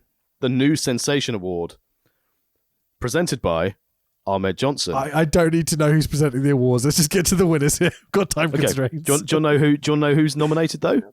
No, just go for the Okay, winners. Rocky Maivia wins New Sensation. Sable wins Best Dressed. The Undertaker wins Best Tattoo. Shawn Michaels versus Bret Hart. Wait. There's an award for the best tattoo. So surely that should go to the tattoo artist. And right? just so you know, the nominees were Crush, Shawn Michaels, Tommy Lee, and Drew Barrymore, and The Undertaker. Drew Barrymore? Yep. Michael Barrymore's wife. We know the actress Drew Barrymore. Yeah. Brilliant. What is 1997? It's so strange. Match of the year was HBK Brett from Mania 12. Yeah, probably fair. Best hair, presented by Legion of Doom, won by Hunter Hearst Helmsley. Oh. The Loose Screw Award, presented by Sonny. There you go. Bands. And was won by Mankind. Best bow tie was won by Owen Hart. Okay, who were the nominations for best bow tie? Let's go for it. Clarence Mason has to be in there. Bob Backlund, Urkel, and Yokozuna. When the fuck has Yokozuna worn a bow tie? No idea. Best entrance music was won by The Undertaker. Best finisher was Sweet Chin Music. Yeah. Best couple, Goldust and Marlena. The Freedom of Speech Award was by Steve Austin. The Star of the Highest Magnitude Award went to The Undertaker. Fucking hell. Lifetime Achievement Award went to Arnold Scarland. Right, and the Miss Slammy went to Sable. So Owen didn't win a Slammy? No, he won the best bow tie. Oh, did he? Yep. So that's why he's got the second Slammy. Oh, for fuck's sake. But in fairness, though, The Undertaker won 3 Slammies. Yeah. He won Best Tattoo, he won Best Entrance Music, and he won Star of the Highest Magnitude. So the first 2 he's not really responsible for, is he? No. Surely the tattoo artist and the musicians. So, what's his face does all the music? Jim Johnson. Thank you. Should have won the award, right? 100%. This is like Korn winning the fucking MTV VMA for the best music video award. And I'm like, you didn't make that fucking video. You're just in it. That doesn't count. Unbelievable. God damn you, Korn. But in fairness, the talk about the Slammies, regrettably, is the most exciting part about this match, which even includes Owen Hart. Yeah, it's a shame because I like all 4 guys, to be honest, but like there's no fucking story or anything really coming into this, so it is what it is. There's a bit where Vader smashes an urn on the back of Bulldog and lets go of it too early, so literally just smashes Bulldog with it, which was quite funny. Vader squashes Bulldog. Owen did not try to stop Vader like Bulldog did for Owen earlier in the match, which was a nice bit of storytelling. I mean, I couldn't get away from any of this with just continual fucking Jerry Lawler of, Stu and Helen Hart, look how old they are. And in fairness, the camera cuts to the front row where they were sitting didn't help with them both looking like just gormless and disinterested, like most of the people here in in sub-Chicago. Absolutely, man. So, suburban Chicago, I think you'll find. I fell asleep during this match. I don't blame you. Yeah, it's not often that happens, but I was watching it reasonably late a couple of days ago after doing some work and stuff. And yeah, I was just absolutely exhausted. So it's less of a comment on this match, to be totally honest, and more of a comment of I was just fucking tired. But jump into day 2 of watching for me. Foley has Owen in a chin lock. Whoa. King makes the exact same Jericho on the Rocks joke about Stu Hart he made a few weeks ago. So it was not funny this time. Again, Lawler was just absolutely fucking intolerable for this, as you're Dog shit saying. for the whole thing. Yeah, particularly this match, though. He's just constantly going on about Stu Hart. And, like, you know, Owen's selling his bollocks off of Vader.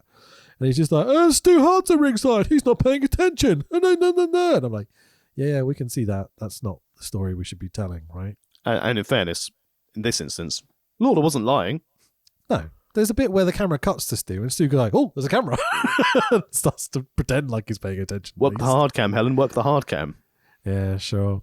There's a bit where Vader's on the apron and Owen and Foley are wrestling and Vader just takes his mask off. Oh my god. It's Leon White. I had no idea. Yeah, there is an element of his mask and Foley's mask don't really cover their faces a lot, do they? No. And what does it do for Vader? He pulls it off and he's like, Tubby Ginger Man. Yeah. I think it does make him look a bit more intimidating with the mask. Yeah, definitely. He's just a cuddly bear without it. Yeah. Especially when he's not being the shit out of people because he's worried that Sean's going to cry a bit more. Yeah. Oh, boo-hoo. Little bitch. Then comes the finish. Mankind locks in the mandible claw into the Bulldog. Wouldn't stick my fingers in that mouth. Vader grabs Owen and pumps him into Foley and Bulldog, sending them to the outside. Foley still has the mandible claw locked into Bulldog. And I'm like, okay, where are they going to go with this? Now they're on the outside and he's got the mandible claw locked in. Is this going to take them out so we get a really cool finish between Owen and Vader? Like, you know, Vader's going to go for some high spot and Owen's going to beat him and get out of the way because he's a sneaky bastard heel and a little bit of a bastard. The ref starts to count. 8, 9, 10. Literally, audibly, I went, no fucking way. It's WrestleMania. What is this bullshit? We've had 2 clean finishes, though. The winners via count out at WrestleMania and still WWE Tag Champs are Owen and Bulldog. This whole fucking show is a one-match show. This is bullshit. I couldn't fucking believe it. It's WrestleMania. I am, like, as you said, like the 4 guys in this were, I like all 4. I'm excited by 4. I wish in my in-ring stuff that I could have been anything as near as agile as Vader because that character works so well in the right situations. But A double count out again. We had a double count out in the first match. It's just bullshit. And for as good as Owen Hart is, he can't carry this much of an albatross. No, fuck no. What is wrong with having Owen knock Vader to the outside, Davey picks up Foley, power slam 1, 2, 3. Got to keep the heels strong. It's Foley. He's been pinned endlessly by Taker, by Shawn, by fucking everyone for the past 2 years. He's literally the bitch of their little group. Like, Mick Foley will take a bump for you, obviously, right? He will also take a fucking pinfall for you. There is no need to keep him strong here. It's fucking idiocy, man. It's bullshit finish for a bullshit finish's sake, and there's no reason for it whatsoever. This was the stage where I was so happy of what came next. Post-match, the heels of Vader and Foley beat up the other heels of Bulldog and Owen on the outside. Owen and Davey sell it for about 10 seconds, and then everyone heads to the back. Hooray! Just fucking stupid. What was the point of any of that? What was the point of anything on this show so far? Thank the good Lord. Next up is Bret Hart and Steve Austin. Let's play this video package because it's fucking banging. Imagine, for over a decade, you fought to reach the pinnacle of your profession. Through sweat and dedication, you've earned the respect of fans, friends, and even your adversaries. Then, you walk away. When you return 6 months later, nothing is the same. I've been screwed by Shawn Michaels, the boy toy. I've been screwed by Stone Cold Steve Austin. I've been screwed by the World Wrestling Federation. There are no friends. There's kind of a new motto in the World Wrestling Federation. You scratch my back and I'll stab yours. There is no respect. Everybody in that dressing room knows that I'm the best there is, the best there was, and the best there ever will be. Even your fans have changed. At the heart of this change is a man who spits in the face of your every accomplishment. Ever since you came back, you ain't done nothing but cry. He has gained fame by attacking you physically and verbally. Steve Austin has absolutely become obsessed with Bret Hart. Steve Austin is a rabid, he's a rabid animal. This man mocks your legacy. He uses it as a stepping stone. Like a false prophet, he spews forth his rhetoric. Bret Hart on his best day can't lace my boots, and I'm gonna prove that to the world. And I will beat the hell out of Bret, and that's the bottom line. His followers carry placards singing his praise. Injustice after injustice has finally caused you to snap. Whoa! Frustrated isn't the word for it. This is Now, the finger is pointed at you. You're the one who's changed. He's snapped, McMahon. He's lost it.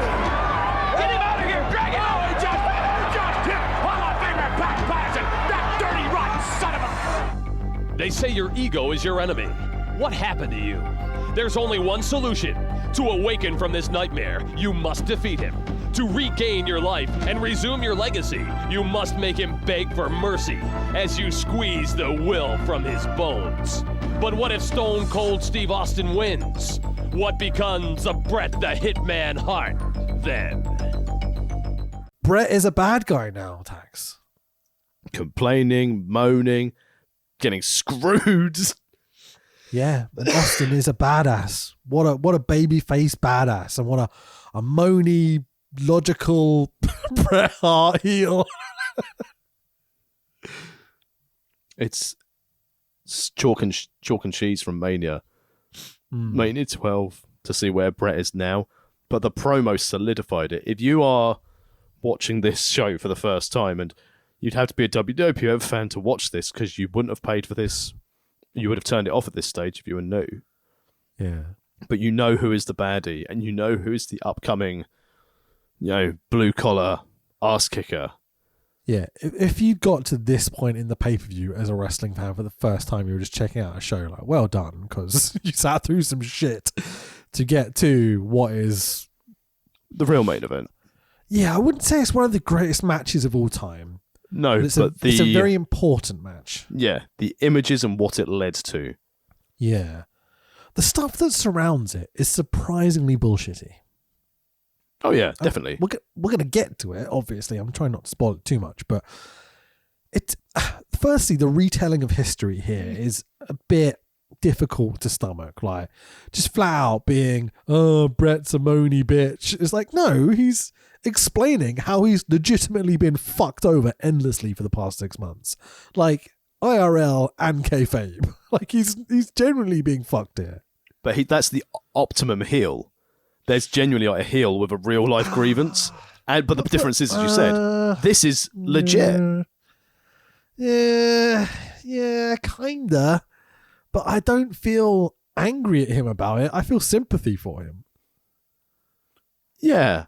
The sympathetic, look at me get screwed out of the title, look at me win this, and I've got to fight whoever was the last person out of the Fatal 4-Way in the Final 4. It sets it up. I mean, that's the thing, as you said, you could interpret it as sympathy, this guy who's continually screwed over and we want to get behind him so he can right the wrongs, but it really is portrayed as Bret Hart's always been a whiny bitch. Yeah, and he just hasn't been. So this retelling of history is, again, quite difficult to get my head around sometimes. And I understand why. And I think what they do with it is very well done here. Like, Austin is naturally getting over, and they've taken their time with it as well, which I'm very impressed by.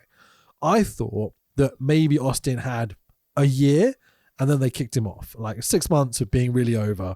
WrestleMania 14 comes around, etc., etc. But we're talking at least 2, really 3 years of Austin's very natural progression into this main event scene. And this is obviously where Bret puts him over without putting him over, which is an art in itself. But I don't know, it feels like Bret's end of this story is very forced compared to Austin's very natural progression into a babyface. Yeah. But yeah, this is the time where we know Shawn is the one. Shawn's the one, and that's where we're going. Also, if anyone heard that in the background, if you're hearing about whining and complaining, my new kitten has just entered the room and is moaning. He's currently climbing into a washing basket, which means ultimately I've got a lovely clean washing basket full of washing, and he's about to shit on it. Either that or furry clothes is what I was going with. But... Everyone loves furries. So it's a no-holds-barred submission match, which is the same thing, right? With special guest referee Ken Shamrock of Bret Hart versus Stone Cold Steve Austin. Now, very quickly, before we get to this, you normally in the modern WWE we're in now, if they have a submission match, they always have the wrestler who doesn't really have a submission hold will then suddenly miraculously learn a submission hold and beat everyone with it leading up to the pay-per-view or the premium live event. Steve Austin, other than the $1 Million Dream, I don't recall him having a submission hold leading up to this. He's just a brawler and kicks the shit out of people. He'll do a chin lock occasionally just to kind of get his breath back, but that's about it. Yeah, but that's it. You were in a submission match against someone, and this is why it's set up for Bret to fail. Bret Hart, the excellence of execution, a technical genius versus a man who is a brawler, not like a submission specialist. Yeah, so the devil's advocate bit here is that the story going in should have been, if you're going to do a submission match, Bret Hart's going to out-technique Stone Cold Steve Austin. Steve Austin's going to beat the crap out of Bret and make him submit. But because the build has been such a fast turnaround and we haven't really got any significant like story behind this at this point, like they've done a good job of getting something out of it, obviously. But like, and obviously Bret's been fucked over and Austin has been the bane of that. But really, again, the story we were telling was Bret and Shawn's, that they had to kind of like, left turn suddenly. They haven't really got that narrative over of like Bret being the submission guy, Steve being the guy that's going to beat the crap out of Bret to get the submission. And so you have this kind of weird mix in this match where they're both angry. So they've got like a blood feud going on. Stone Cold is literally bleeding like a stuck pig towards the end of the match. But they're both going for like technical submission stuff as well, and there's lots of crowd brawling as well.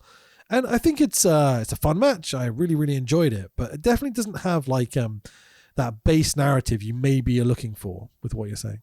Yeah, exactly. And as I said, we'll work through the match in a second, but I just want to say now, this is a great match for context, for scene setting, for where the future's going to be. But just, I remember, because this is the first time I watched this match in a very long time, and I always remembered thinking, this It's like 5 stars. It was good, but it wasn't 5 stars. No. On the context of this pay-per-view, it is by far yeah, a long way the best match. Well, until we get to the street fight. Don't you dare. But... The Legion of Johnson are coming for you. Legion of Johnson's well funny. But, yeah, I think this match is actually enhanced by having Ken Shamrock as the ref as well. I think he does a great job. He's massive next to Brett as well. Mate, he has just been absorbing roids for the past 6 months by the look of it. He's been hitting the gym, eating clean, chicken and broccoli, nothing but. That's why his upper arms don't go anywhere near the side of his body. It's all natural. Because he's really terrible at doing lat pull downs. His fucking chest is so swollen. Like, it looks like it's about to burst. It looks like water balloons, dude. It looks so stupid. Like, it's way too much. It looks Everyone really loves titties. Yeah.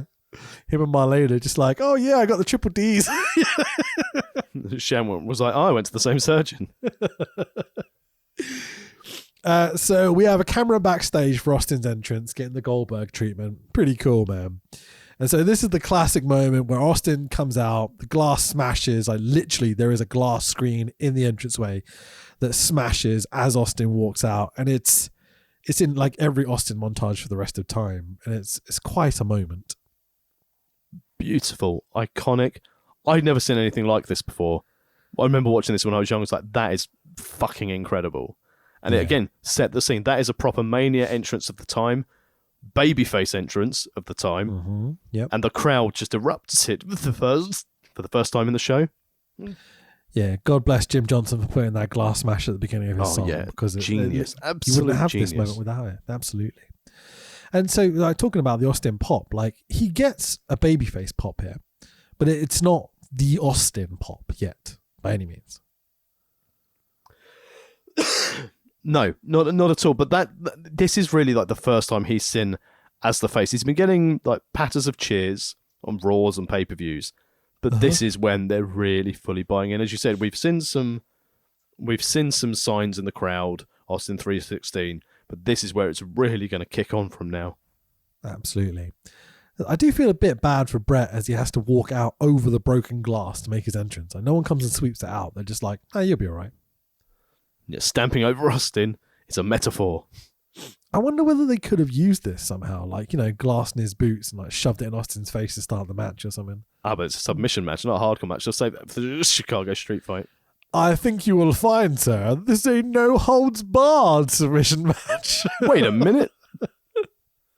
Which I think's added at last minute, like every Austin WrestleMania match ever. They're like, this is no holds barred because Austin can't wrestle a technical match anymore. Gorilla Monsoon told us that's what it was supposed to be, as he did in the main as well. WrestleMania 20, what is it? WrestleMania 14 they do it, WrestleMania 17 they do it, I think they do it at 19 as well, right? Suddenly it's like a, you know, no holds barred match or whatever. Yeah, 17 was. I remember the announcement, as you said, like, this match is now a no disqualification match. And Joe was like, what? Yeah, exactly. Again, Brett nonchalantly giving his shades to a lad at ringside, not doing the whole passionate, like, oh, I'm a babyface, look at me, Brett thing. He's just kind of like, yeah, here you go, kid. And then kind of heads to the ring. Yeah, he was like, this show's been shit, mate. At least you've got something for your money. Yeah, absolutely. So Brett gets in the ring and walks towards Austin and starts to go for a face-off. Austin turns his head to the side like, this son of a, charges Brett, double leg, off we go. What a great start. What a visual. Great start. Physical, brawl. Pop me. Like, Austin's expression before he tackles Brett it's pure pro wrestling, man. That's fucking great. It's like theatre, you know? And like the tackle sets it off. And like we said before, the crowd finally wakes up for this. Like that double leg. I bet they've been backstage and Brett's gone, look, Steve, we need to go out and start hot. Do this. Yeah. Don't jump me because you're the baby face, but when I come up and front face you, you just go for it, you know? Yeah. Absolutely beautiful beginning to the match. Set the tone. Really smart. Yeah. So a lot of this match to start with is walk and brawl, but it's fucking great. It's pure mayhem. There's literally brawling through packed crowds. Shamrock is having to shove fans out the way. The cameras can't get to Brett and Austin. There's a bit where Austin takes a backdrop down a set of stairs, which must have fucking sucked. And we don't really get to see it because they're in this like tightly packed crowd of people and the cameras can't get in. It's quite the visual, man. And it's nice to see this crowd getting hype, man. It's yeah. Also really really good. Like change of character for Brett. Because like I said, it's a submission match, but Brett as a brawler going through the crowd. And I know we've had some no holds barred stuff at this stage, but this is probably like the first time they've gone really deep into the crowd, into the bleachers. Almost got it all out then. But yeah, suburban Chicago finally turns up. You know, they really get into this match. It was really, really fun to watch. Yeah. Austin stomps on Brett's hand and Brett goes, well, fuck you, and starts to go over Austin's injured knee with that big old brace on it. It's like, it's nice that it takes up Brett a moment of like clarity of like, this motherfucker just stomped on my hand to go, right, I'm going to fuck your knee up then. Like it's really good, like childish back and forth wrestling. I love it. It's so much fun. He kicked his leg out from his leg. Yeah, he literally does. On multiple occasions. I've got to say, again, Shamrock is doing such a good job here. He's just out the way enough, but just concerned enough for each guy's well-being to make it feel important. Like when Cormier was doing it on the pay-per-view, it felt like he was... it was being like classic DC. He wanted to be the attention. Yeah, it's like High School Musical type acting as well. It didn't really feel like he was genuinely in a fight. But Shamrock is calling this like it's MMA. And it's, proper UFC ref style that he's used to. Yeah, it really, really works here for this story and this type of match. So about 10 minutes into the match, out of fucking nowhere, Steve Austin hits a stunner. And Austin gives Brett long enough to get back to his feet and go after Austin's knee again. And it's brilliant, this moment of just like, oh, fuck, he hit the stunner. But like he's not capable enough to go and get after Brett still. It's like this early telling of this story. Beautiful craftsmanship, good narrative. Yeah, I'm invested for the first time in this pay-per-view at this stage. Yeah, and like the biggest pop from the crowd comes when Brett does the figure four around the ring post because they think Austin can't handle it because he's been going after his knee the whole time. And that's a lovely spot. I always love that spot. And in this match, they know the ref isn't going to break it up because it's no holds barred. And so you're like, oh, this could actually be the finish. And it's like 10 minutes before they get to the finish and the crowd are hot as fuck. Like, genuinely, this crowd were not invested up until this point. And Brett and Austin have got them eating out the palm of their hand. Like, they are very, very good here. I mean, credit to Austin, but this is a Bret Hart reading the crowd and teaching Austin what to do. Yeah. That's not taken away from Austin. Austin is a competent performer at this time, but having someone like Brett go, here's where we're going to go. We're going to take him up and down. Beautiful. Yeah, sure. I had a thought about who do you think's calling this? Brett. Definitely Brett, because he's the heel. Well, he doesn't start as the heel. But the video package was. I feel like there's maybe a conversation going on because it's very back and forth. Yeah, I don't know. I think at this stage, I mean, I know they've worked together enough from Rumble to date to be able to be, for Brett to be able to trust him because he wouldn't have worked with him. He didn't trust him. Yeah. But, it's Bret Hart clear experience of that crowd Brett attention. Is the one. Yeah. Yeah, sure, man. So Brett is the one who introduces the steel chair into the match. He tries to pummelize Austin's knee. Yeah, what a heel. What a dick, eh? But Austin gets the better of Brett and goes to town with the chair. Very back and forth here. It's very much Austin's brutality versus Brett's focus on Austin's knee and can he get after it. Austin starts to go for submissions. The camera work is fucking brilliant here. Like the close-ups. Which makes such a change for this time period. Yeah, really. Like, especially kind of coming on to the next few years where they start cutting every 2 seconds. And the camera work is basic bitch camera work compared to what the early 90s and 80s had. Where it was very much like, how can we make this person look bigger? Where can we get this emotion from? This brings me on to... I entered my first wrestling show like we talked about, right? Do you know about the perspective of how an editor works with wrestling? you know about this? Go ahead. I mean, all I can say from my standpoint is that I got to sit with Coach Wicked while he was live editing wrestling shows using Switcher, and it looked stressful as hell. The results he got was really good, and like the stuff he did for oh my god, why can't I remember the name of the YouTube show we did? Oh my god, I feel so bad now. What you've just heard there in the background, dear listener, is Gizmo the cat has just trashed 17 rat pirate ogres. No. And now he's just casually walking out of the room as if nothing happened. So we lost a wolf guard earlier in this recording that I think I've got. So we don't lose the ogres as well. That'd be awful. And my fucking squigs. He's got my squigs as well, little shit. Everyone loves the squig, mate. Oh, well, as long as he doesn't eat the rat ogre, we'll be fine. Sorry. Let me get to my point. Okay, so WWE, the way they edit, okay, and the way they film everything and what they cut to is almost exactly the same as everyone. Like, you have one hard cam, you have two cameras either side of the ring, blah, blah, blah, blah, blah. The basic principle is exactly the same. Obviously, WWE cut faster than I would like them to. AEW probably, I think, cut a little bit too slow, for my opinion. I would say New Japan is the perfect medium, where they know when to cut, how to cut, suits their style of wrestling very, very much. But there's one giant difference between specifically New Japan and WWE. New Japan edit from the perspective of the person being hit, right? And WWE edit from the perspective of the person doing the hitting.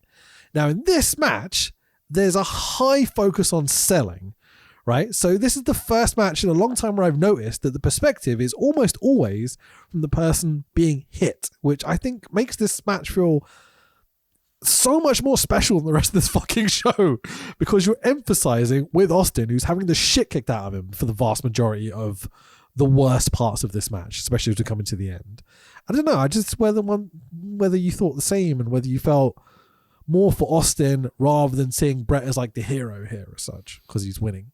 I mean, I hadn't picked up on any of that, to be honest, as a naive wrestling fan. I didn't have like viewpoint either way of who was there. It was just, for me, it was Austin's the face. Yeah. Now Brett's the heel. And that's just how they did. But that's a really interesting take on it. That's really cool.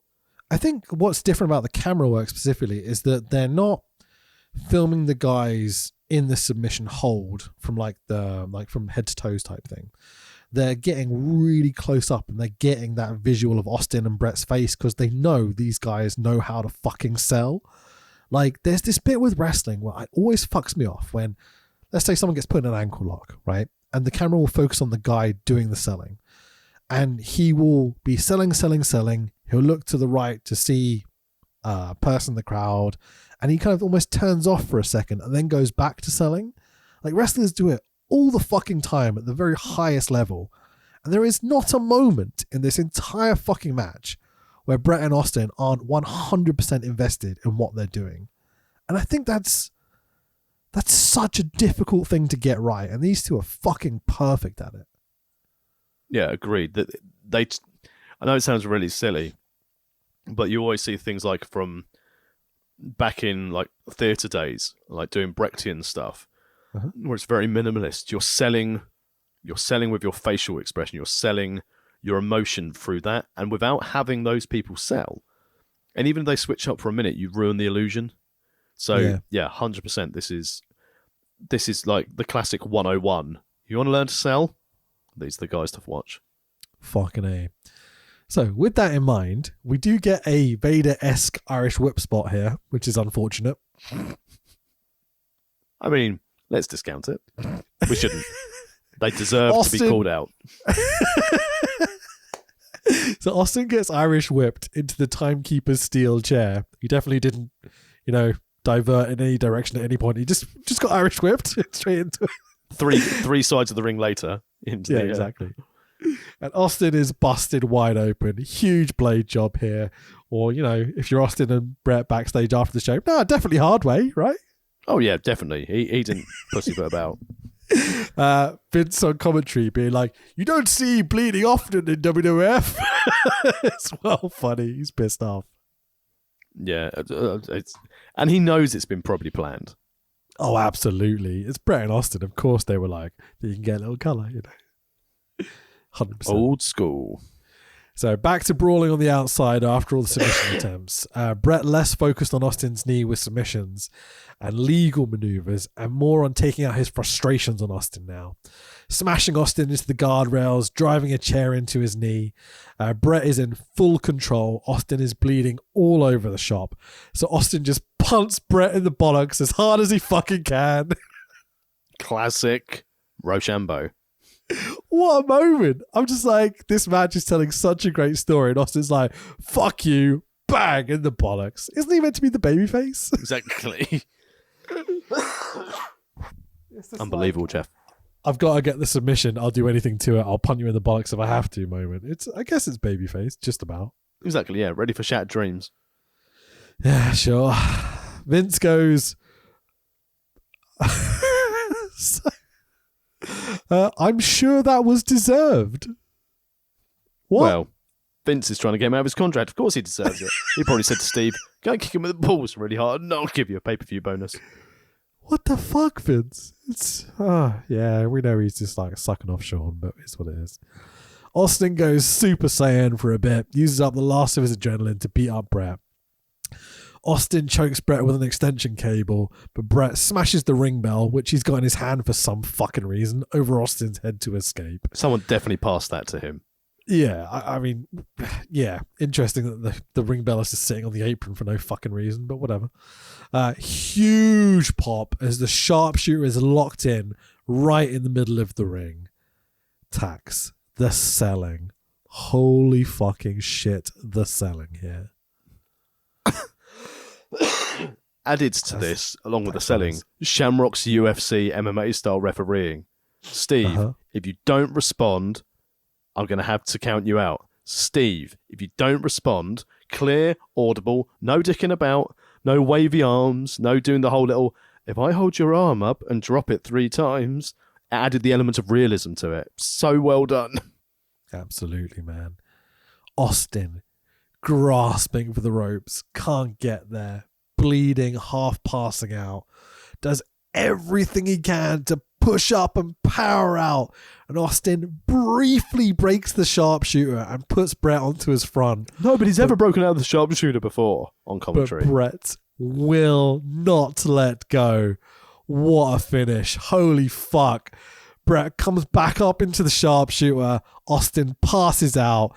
Shamrock calls for Brett to break the hold and end the match. Incredible finish. The match is so-so, has its moments. It's a bit strange at times, but the finish is one of the greatest moments of wrestling history, I think. And this is where the fans have turned. Yeah. Chorus of boos. Unbelievable. As you said. I'd say it's a medium-sized chorus of boos at this point. Well, that's because half the audience have left. Or they're asleep from the last 6 matches or whatever. So Bret Hart wins. Bret poses a bit for the crowd, but in an angrier way than maybe he normally would. He's got 1 foot on the bottom rope, 1 foot on the middle rope, and he's just kind of looking at the crowd. He's not got his arms someone up. off at this stage as well. I don't think so yet. He does when he goes to the back later, but Bret seems to be contemplating his moment in time at this point. Bret grabs Austin's leg and stomps the shit out of Austin's knee. Shamrock drags Bret off and throws Bret down and fronts up to him. Bret pops back to his feet, fronts up to Kenny, but Bret walks away to a chorus of boos. Bret flips off a few fans in the R-way. As JR tells us the fans are livid with Bret. And I'm like, I don't know about that. They're about 50-50 in my opinion, but there's certainly some boos there. And What do you then think? Austin does his hard man act. Well, this is one of the weirder bits for me because babyface Austin now gets to his feet, helped by Mike Chioda, and Austin gives the ref a stunner for no fucking reason. Like, what a dick. Good measure. Worse sell than Vince. Actually, no, it wasn't worse than Vince, but a pretty shitty sell of the stunner. Yeah, sure. Austin sells the knee as he hobbles to the back, and some loud Austin chants, like some really loud Austin chants for the first time, I'd say. Yep.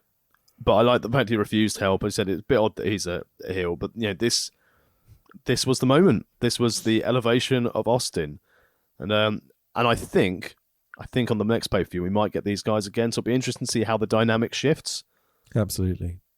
Especially kind of from now until September as well, to see how these two progress and where they go. It's going to be very interesting. Yeah. Especially Austin, man. We kind of know where Brett goes. That's kind of part of the story we're trying to work out, you know.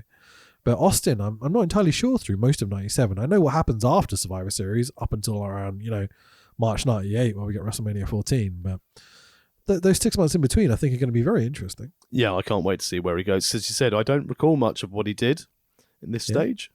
It's going to be good. As he's heading to the back, Vince is literally verbally sucking him off. He's just like, oh, Austin's so strong. He's so tough. He basically won the match tonight. It's just like, no, he lost. But you don't understand the rules, Vince. Yeah.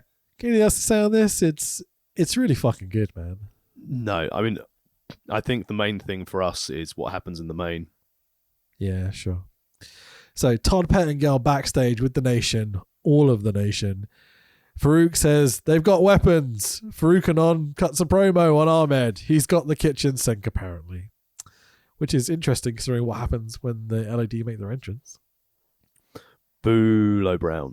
And I like the fact that you've got D'Lo Brown, Clarence Mason are still there, PG-13 are there, and this should have been right. I was looking forward to Ahmed versus Farouk, not from a wrestling standpoint, just to watch Farouk beat the shit out of him. I wonder if there was like here's for health and safety purposes, we need to get LOD in. I suppose if you've re-signed LOD, you want them on your Mania card. It's almost like they could have been wrestling, you know, Owen and Bulldog for the belts. No, because someone would have had to lose. Yeah, exactly. But no, you could do a counter or, you know. No, the LOD wouldn't have sold out for any of that shit. They did it anyway. It doesn't matter. It could have been the LOD or whatever. It's fine. So it's a 6-man tag team, Chicago Street Fight, Suburban Chicago Street Fight, it should be called, of the Legion of Johnson, Road Warrior Animal, Road Warrior Hawk, and Ahmed Johnson. Road Warrior Johnson. Versus the Nation of Domination. We got Crush, Farouk Anon, and Savio Vega.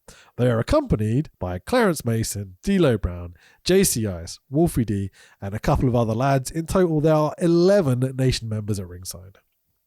Rightly so.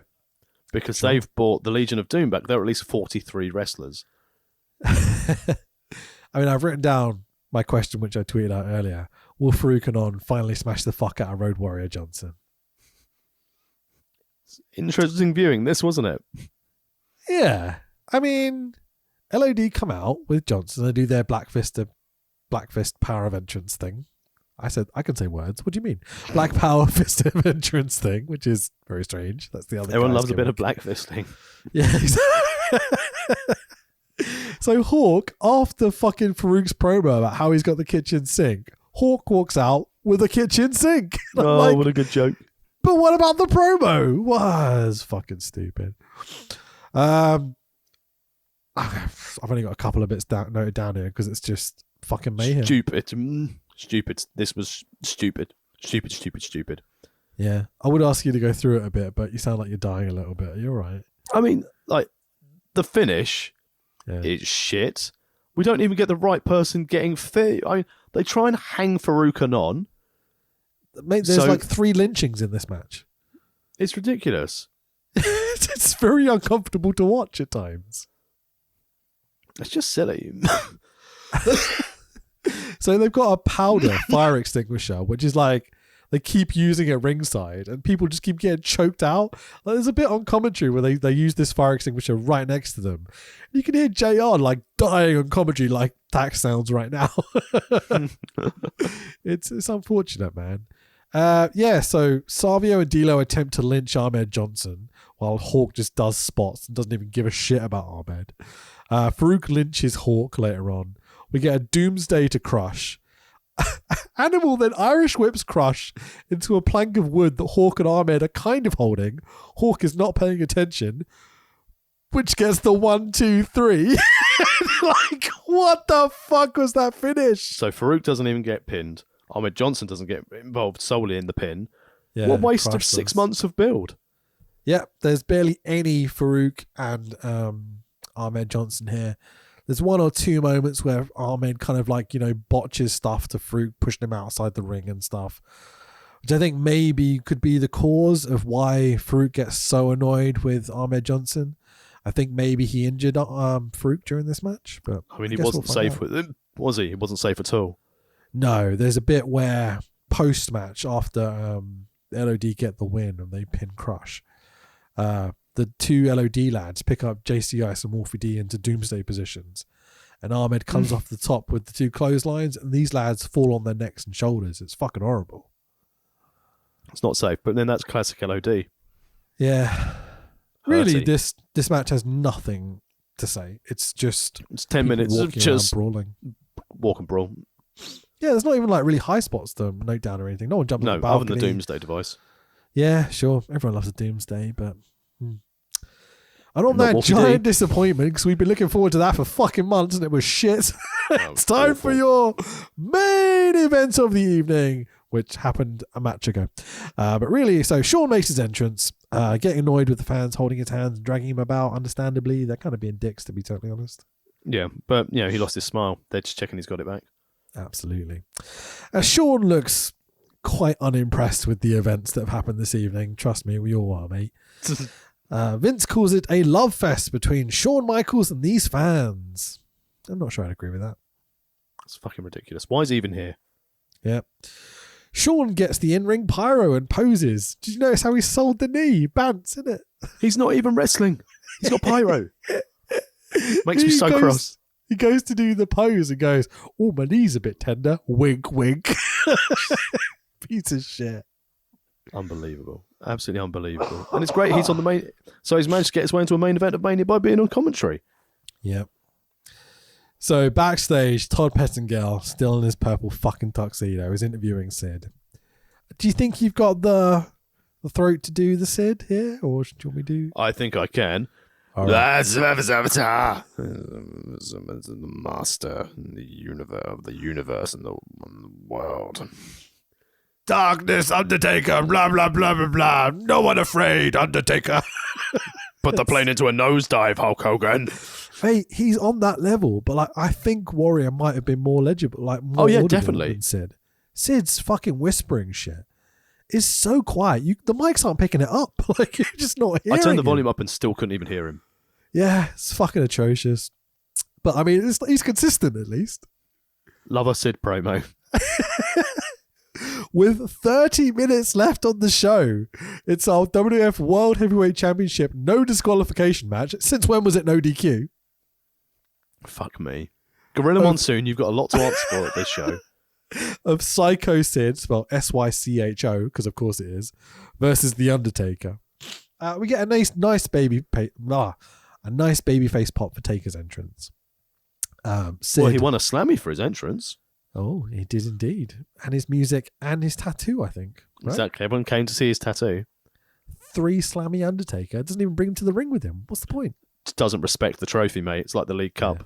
You should listen to Owen. Owen gets it. To be fair, the League Cup is a bunch of shit, though, isn't it? Yeah, obviously. We haven't talked about football, have we, Tex? I'm too ill to talk about football, Rich. Sorry, let's move on. Are you sure you don't want to talk about it? Oh, no, I'm so very ill. Fucking stupid sport. That day, It's great. Tottenham I love lost. sport. Tottenham lost. I got fucking rinsed at a Blood Bowl tournament. I was at stupid Toga Cup. But I won an award, Rich. I've got a trophy in my trophy cabinet. That's one more 20 than Tottenham. years. 20 years I did not win a title in wrestling. 20 years I've done wrestling on and off. 6 months in Blood Bowl, I won the Nice Pete Award for niceness. Oh, I saw that, actually. That was really lovely, yeah.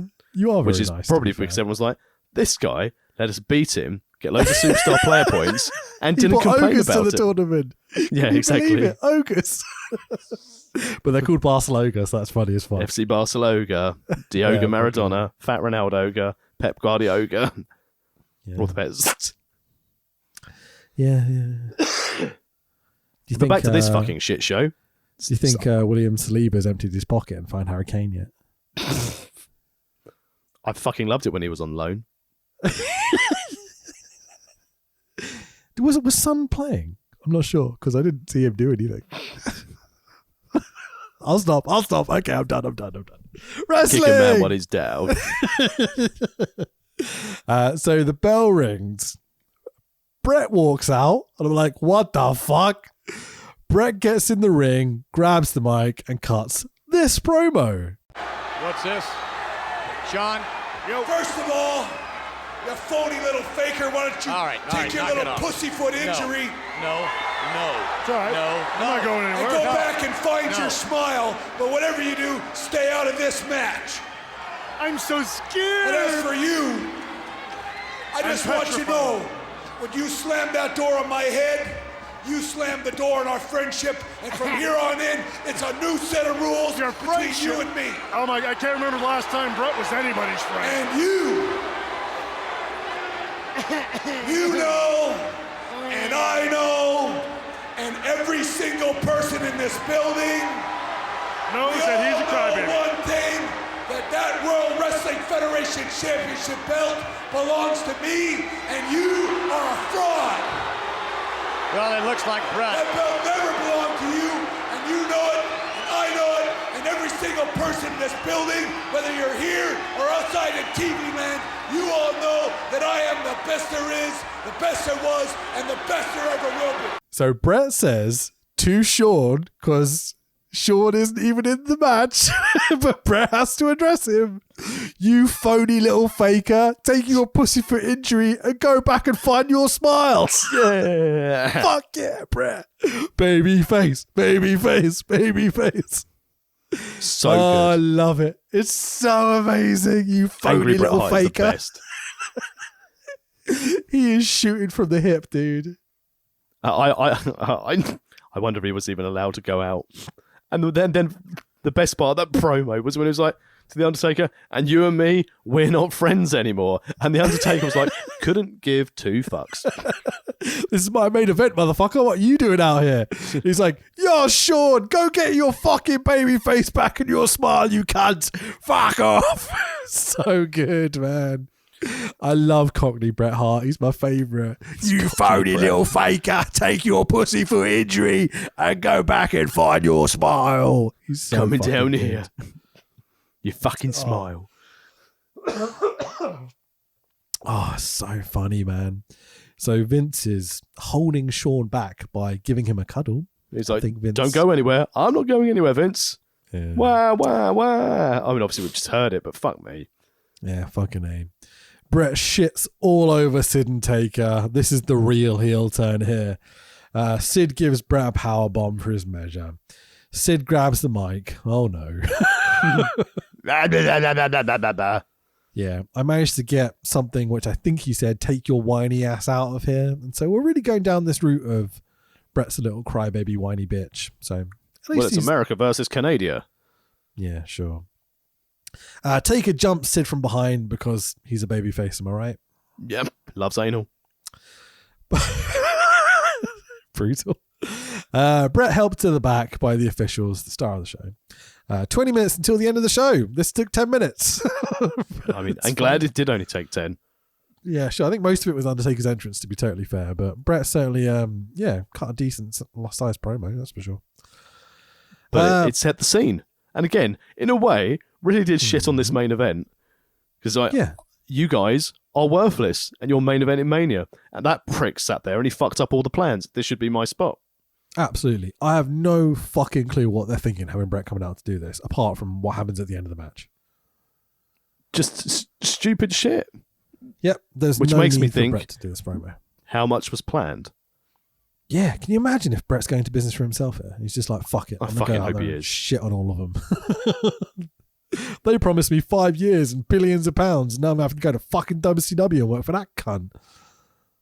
I've been enjoying watching some old Nitro. I know we're near time, but I'm working through Nitro from 1998 after watching Uncensored 98.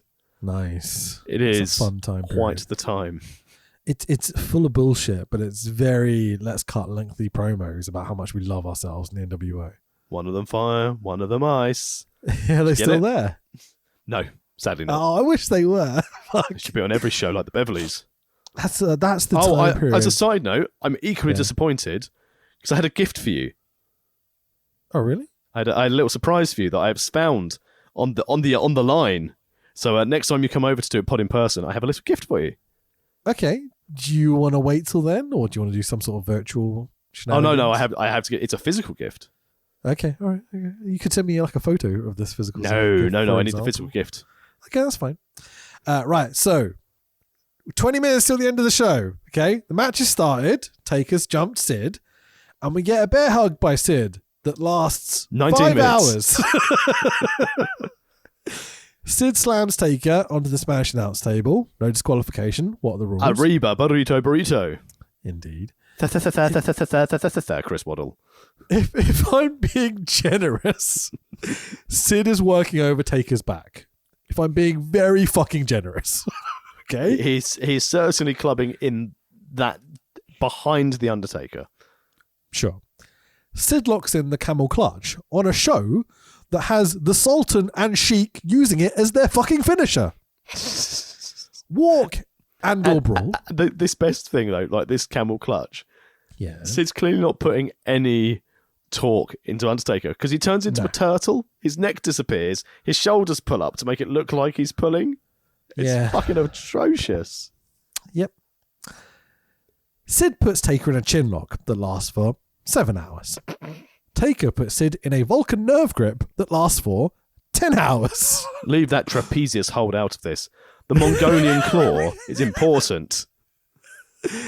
20 minutes, remember? We're already like 19 hours into this match, as far as I'm concerned. We had a bit of brawl outside as well. Yeah, I mentioned walk and brawl. There's a bit of that, because we haven't had enough of that for the past 2 matches. The last match was just walk and brawl.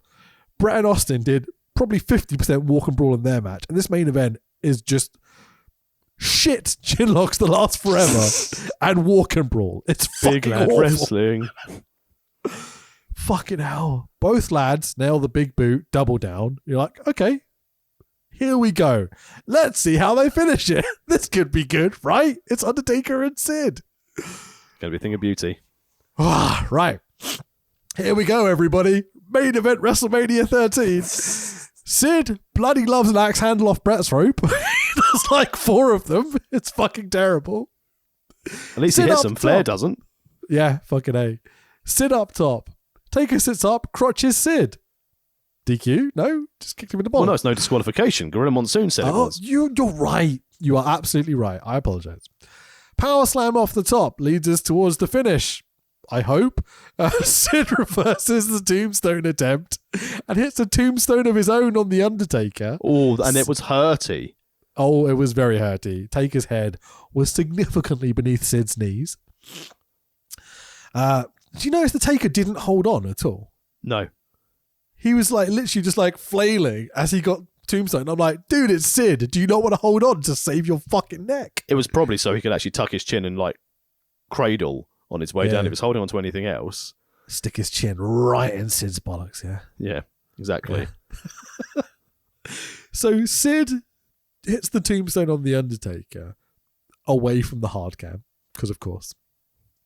Don't get me started on people that don't know how to work the fucking hard cam tax. Jesus Christ, that show I edited the other day, I could have fucking killed some of them. Anyway, so I'll tell you what, the best 2 people that work the hard cam, this may give away which show I edited, but fuck it, I don't care. Mickey James No, is no, don't do it. It's I not can worth say it. Mickey James has been on plenty of shows recently. I could be I love anything. Mickey James. Mickey James is maybe the best worker on the entire show. She barely did anything and worked the hard cam the entire time, and it was 10 times more entertaining than most of what people did. I'll just say that. Mickey James was really fucking awesome. Really a pleasure to edit. Like, just gets it. Constantly got in the ring, looked at the hard cam, did a submission looking in the hard cam, did a taunt looking in the hard cam. And I'm like, fucking A, you get it. Anyway. Mickey James will always be one of my favourite WrestleMania moments and very private moments of when she fingered Trish Stratus. Fucking I mean, still. She did that at the show. Did she? Yeah. It's amazing. fucking funny. Because genuinely, I can't wait until we do the fingering of Doom. That run of shows is going to be great. Well, maybe. That time period's not been kind over to us over the years of podcasts, but there's some fun stuff there. It's got a good... I mean, I can imagine what the thumbnail would look like. Yeah, sure. Kevin Sullivan with a finger up his arse in the Dungeon of Doom. Honestly, I'd prefer to do that story, if I'm totally honest. Oh, That's what it is. Genuinely, let's fucking do the Dungeon of Doom after this. We've kind of done it already, though. That's No. the problem. My son! Yeah, we've kind of done that. No, there must be a bigger build to that. There must be at least 30 episodes we can build on that. There is. But anyway, There's a whole let's ton, go to but, the finish right. of this. So Sid hits the tombstone right, away from the hard cam because he's a dickhead, and Sid even does Taker's shitty pinfall. So Taker kicks out at 2. I don't know why he has to do the pinfall, but I guess he's hook taking the leg, you piss or prick. It's whatever. Mania. Yeah, exactly. Sid and Taker are on the outside. Brett comes out to wail on Sid with a chair. Right? The officials drag Brett away. Undertaker doesn't seem to give a shit about this. He goes Pat back Patterson to the ring and grabs the tries to do handful. stuff. Yeah, fucking A. Vince calls Brett a loser. And I'm like, didn't he win? Pretty sure he won. Anyway, choke slam by The Undertaker. Sid kicks out. Boo. Sid ducks the diving clothesline and has Taker set up for the powerbomb. So has the match won at this point. Sid is obviously going to win. Brett comes back out to give Sid a stunner on the ropes, like the neck breaker thing. Guillotine you know what I neck mean? breaker. There you go. Sid turns around right into an Undertaker tombstone for the 1, 2, 3. Classic Mania main event. Talked of, watched all the time. And this is the reason why, Rich. You say, I don't ever recall watching this show, because other than the end of Austin versus Brett, there is nothing memorable about this show. We'll remember the ragdolling, because that was in the now. We will not come back to this in 20 years' time and go, oh, I remember when China used to ragdoll Marlena. Marlena, yeah. One of the worst WrestleManias of all time. It's an absolute shit show. Had it not has been for the iconic one- moment Yeah. at the end of Austin Brett, this would have been... I mean, they probably wouldn't have even put this on the network. Yeah, man, 96, 97 have been so much fun. I've loved doing these Raws. I've loved all the random pay-per-view bullshit we've gone through and stuff. It's been really, really fun. This should have been good. And it's fucking dreadful. It's really, really bad. It's almost like having someone refuse to do the honours 4 weeks before a pay-per-view, or however many weeks before a pay-per-view, fucked up plans. So we're just 100% putting this all on Sean's shoulders, yeah? I mean, the whole show itself was booked to shit. And don't get me wrong, we would probably end up with Brett Sean. Maybe it would have been Sid versus... I don't know, maybe... Sorry, Sid versus Mankind, Austin versus Taker, maybe? Yeah, maybe. Who knows? But again, it's that amazing line of events. Without this match, would have Austin ever got over as much as he did? Would the business have ever been able to build on it? And again, whilst it is Sean's fault, for all that this show was shit, as we've said before, Brett versus Austin was great storytelling from a performer standpoint. But the end set the trend for the trajectory of the business for the next few years by giving people a cult hero. But everyone else working this card were fucking useless. Oh, other than Owen. Yeah, pretty much, dude. It's Fink announces Taker as the new World Heavyweight Champion. Taker celebrates his immensely hollow victory. Commentary are putting over the victory like Brett wasn't completely responsible for Taker winning the match. I mean, Sid had Taker beat, right? The powerbomb, that's the point. Yep. We're trying to keep him strong, etc., etc. Then Brett came out, ruined it for everyone. They even give Taker the black lights and the thunder and all that sort of stuff as he posed with the strap, and we're out of here. That's the end of the show. Like, it's not as bad as WrestleMania 9, but it's pretty fucking close.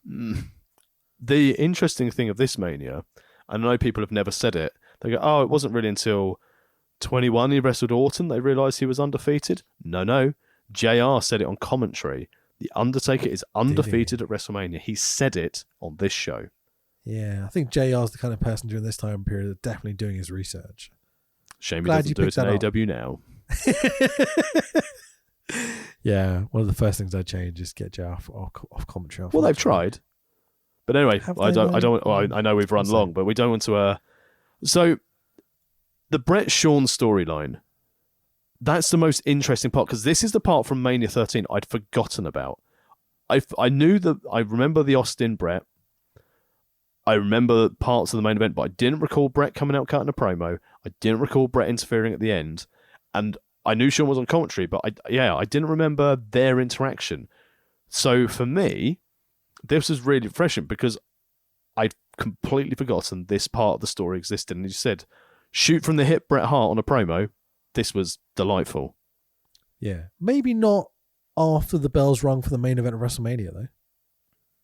I mean, had to do something. Rest hold.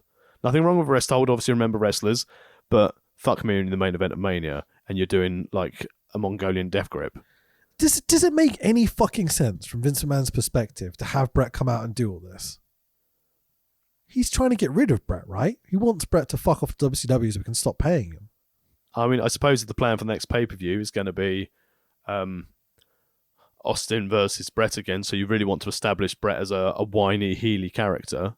But that's the only thing this can do, and obviously keep shitting over Bret, because Sean's there going, Sean's here. Yeah. I'm not sure Vince McMahon has a fucking clue what he's doing. No, and that's why Russo was brought in. I mean, that would make sense, I guess. And I'm very interested to see where we go over the next however many months. So March, April, May, June, July, August, September, and then like 2 months after that. So we've got 7 months, about 7 or 8 months to get through now. And we're going to do some real solid runs of like Raw, especially as we get closer and closer to Survivor Series 97, where this run will end, obviously. The products felt very, very Attitude Era. Yeah. This show, not so much. This show felt like bad New Gen mixed with we don't know what the fuck we're doing, just throw it together last minute. And I guess a lot of that is Sean's fault, because when you change the main event from Bret and Sean and you have to like rejig it, but you don't want to put Bret in that main event and you want to do the story with Austin, it does mean that everything beneath that has to be rejigged as well. And I feel that Vince was probably so focused on this main event scene and dealing with all these fucking egotistical dickheads. And like, you know, no one wanted to put anyone over. The amount of fucking roll-ups and bullshit finishes on this show is unbelievable for WrestleMania. Still like got Sultan versus 80%. Rocky. Which has a bunch of bullshit associated with it. It's just a roll-up and then a bunch of beatdowns and, you know, the run-ins at the end and stuff. Even that I wouldn't consider clean necessarily. No. Really, there is one match that has I guess you can't consider the street fight clean because there's loads of people getting interfered and stuff. And they pinned him with a 2x4. Yeah, sure. You had a roll up from Rocky, and then you had the Triple H. Goldust and Triple H is the only clean one here. And that is still involved distractions and schmoz.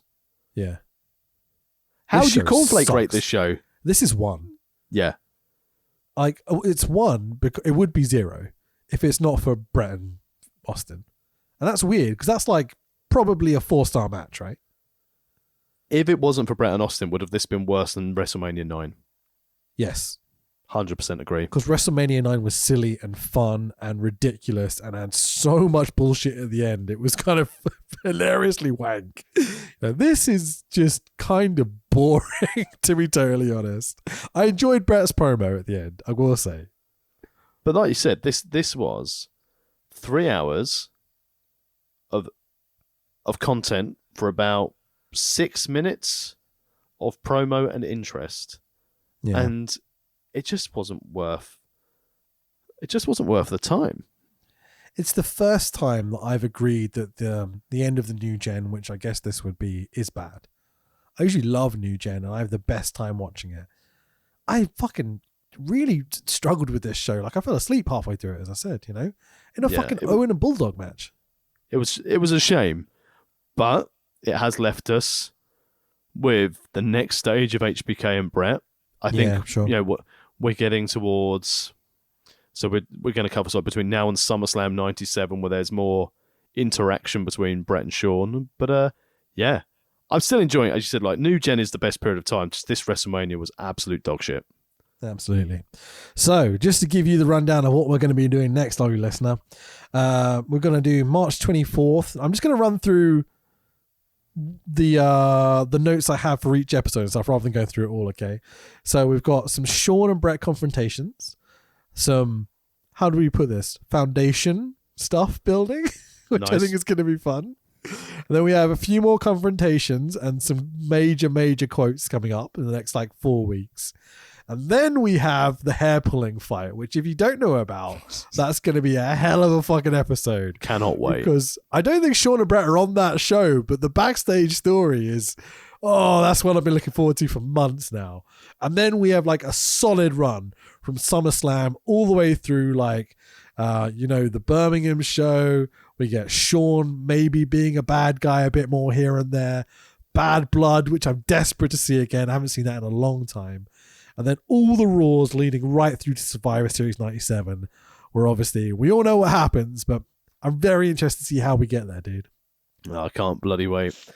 Yeah. This has been a lot of fun. I'm really glad I did this. Apologies, listener, for the terrible croaky and coughing, but I love Mania, even though when it's shit. This run, I said, finding these little nuggets that I'd forgotten about in HBK to Brett, the road to Montreal, it's been really, really awesome.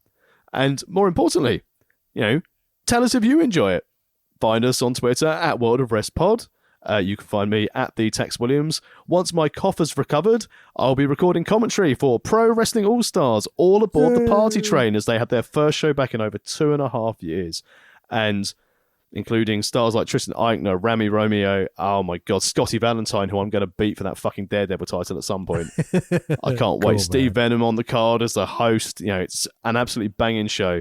So, excuse me. So we will share that once it's available for everyone to watch. Where can people find your work and your awesome editing skills? On Fight TV, apparently. I can't say what, though. How annoying. You probably know by this point. Anyway, at Fanboy Rich. TNA. Rich's been editing Bound for Glory. There's a couple of their people on the show. I can't say. Fuck, who knows? All right, at Fanboy Rich on the old Twitter machine, and obviously across Wrestle Parts of Unknown. And I'm editing Board Game Club for No Rolls Barred this week, so go watch that and leave a lovely comment about how great my editing is. Awesome. Thanks very much, everyone. I'm going to go curl up and die. Yeah, well done for powering through. I Awesome. really appreciate it, dude. Good to get this done. And we'll see you next week, everyone, for Raw. Let's, which episode is it? Just to let everyone know. Did you say 24th of March? There we go. 24th of March, 1997 Raw, where Shawn will confront Bret Hart. It's a good year. It's a good year for Bret and Shawn. Bye, everyone. Bye-bye. Bye. Whoa. WrestleMania. And this is our lives. Pump it up. Bye. Phony little faker, why don't you take your little pussyfoot injury No. It's all right. I'm not going and anywhere. go back and find your smile. Pussyfoot injury. Phony little faker. Pussyfoot injury. Go back and find your smile.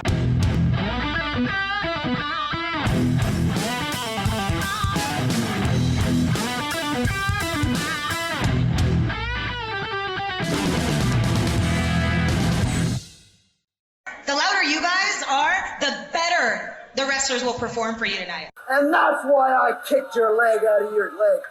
We're tough. We can take it, baby. You got to penetrate in the back, baby. Oh, I can see what you're talking. Wait just a minute. Oh! And I don't pose too well for girly books. This is bullshit!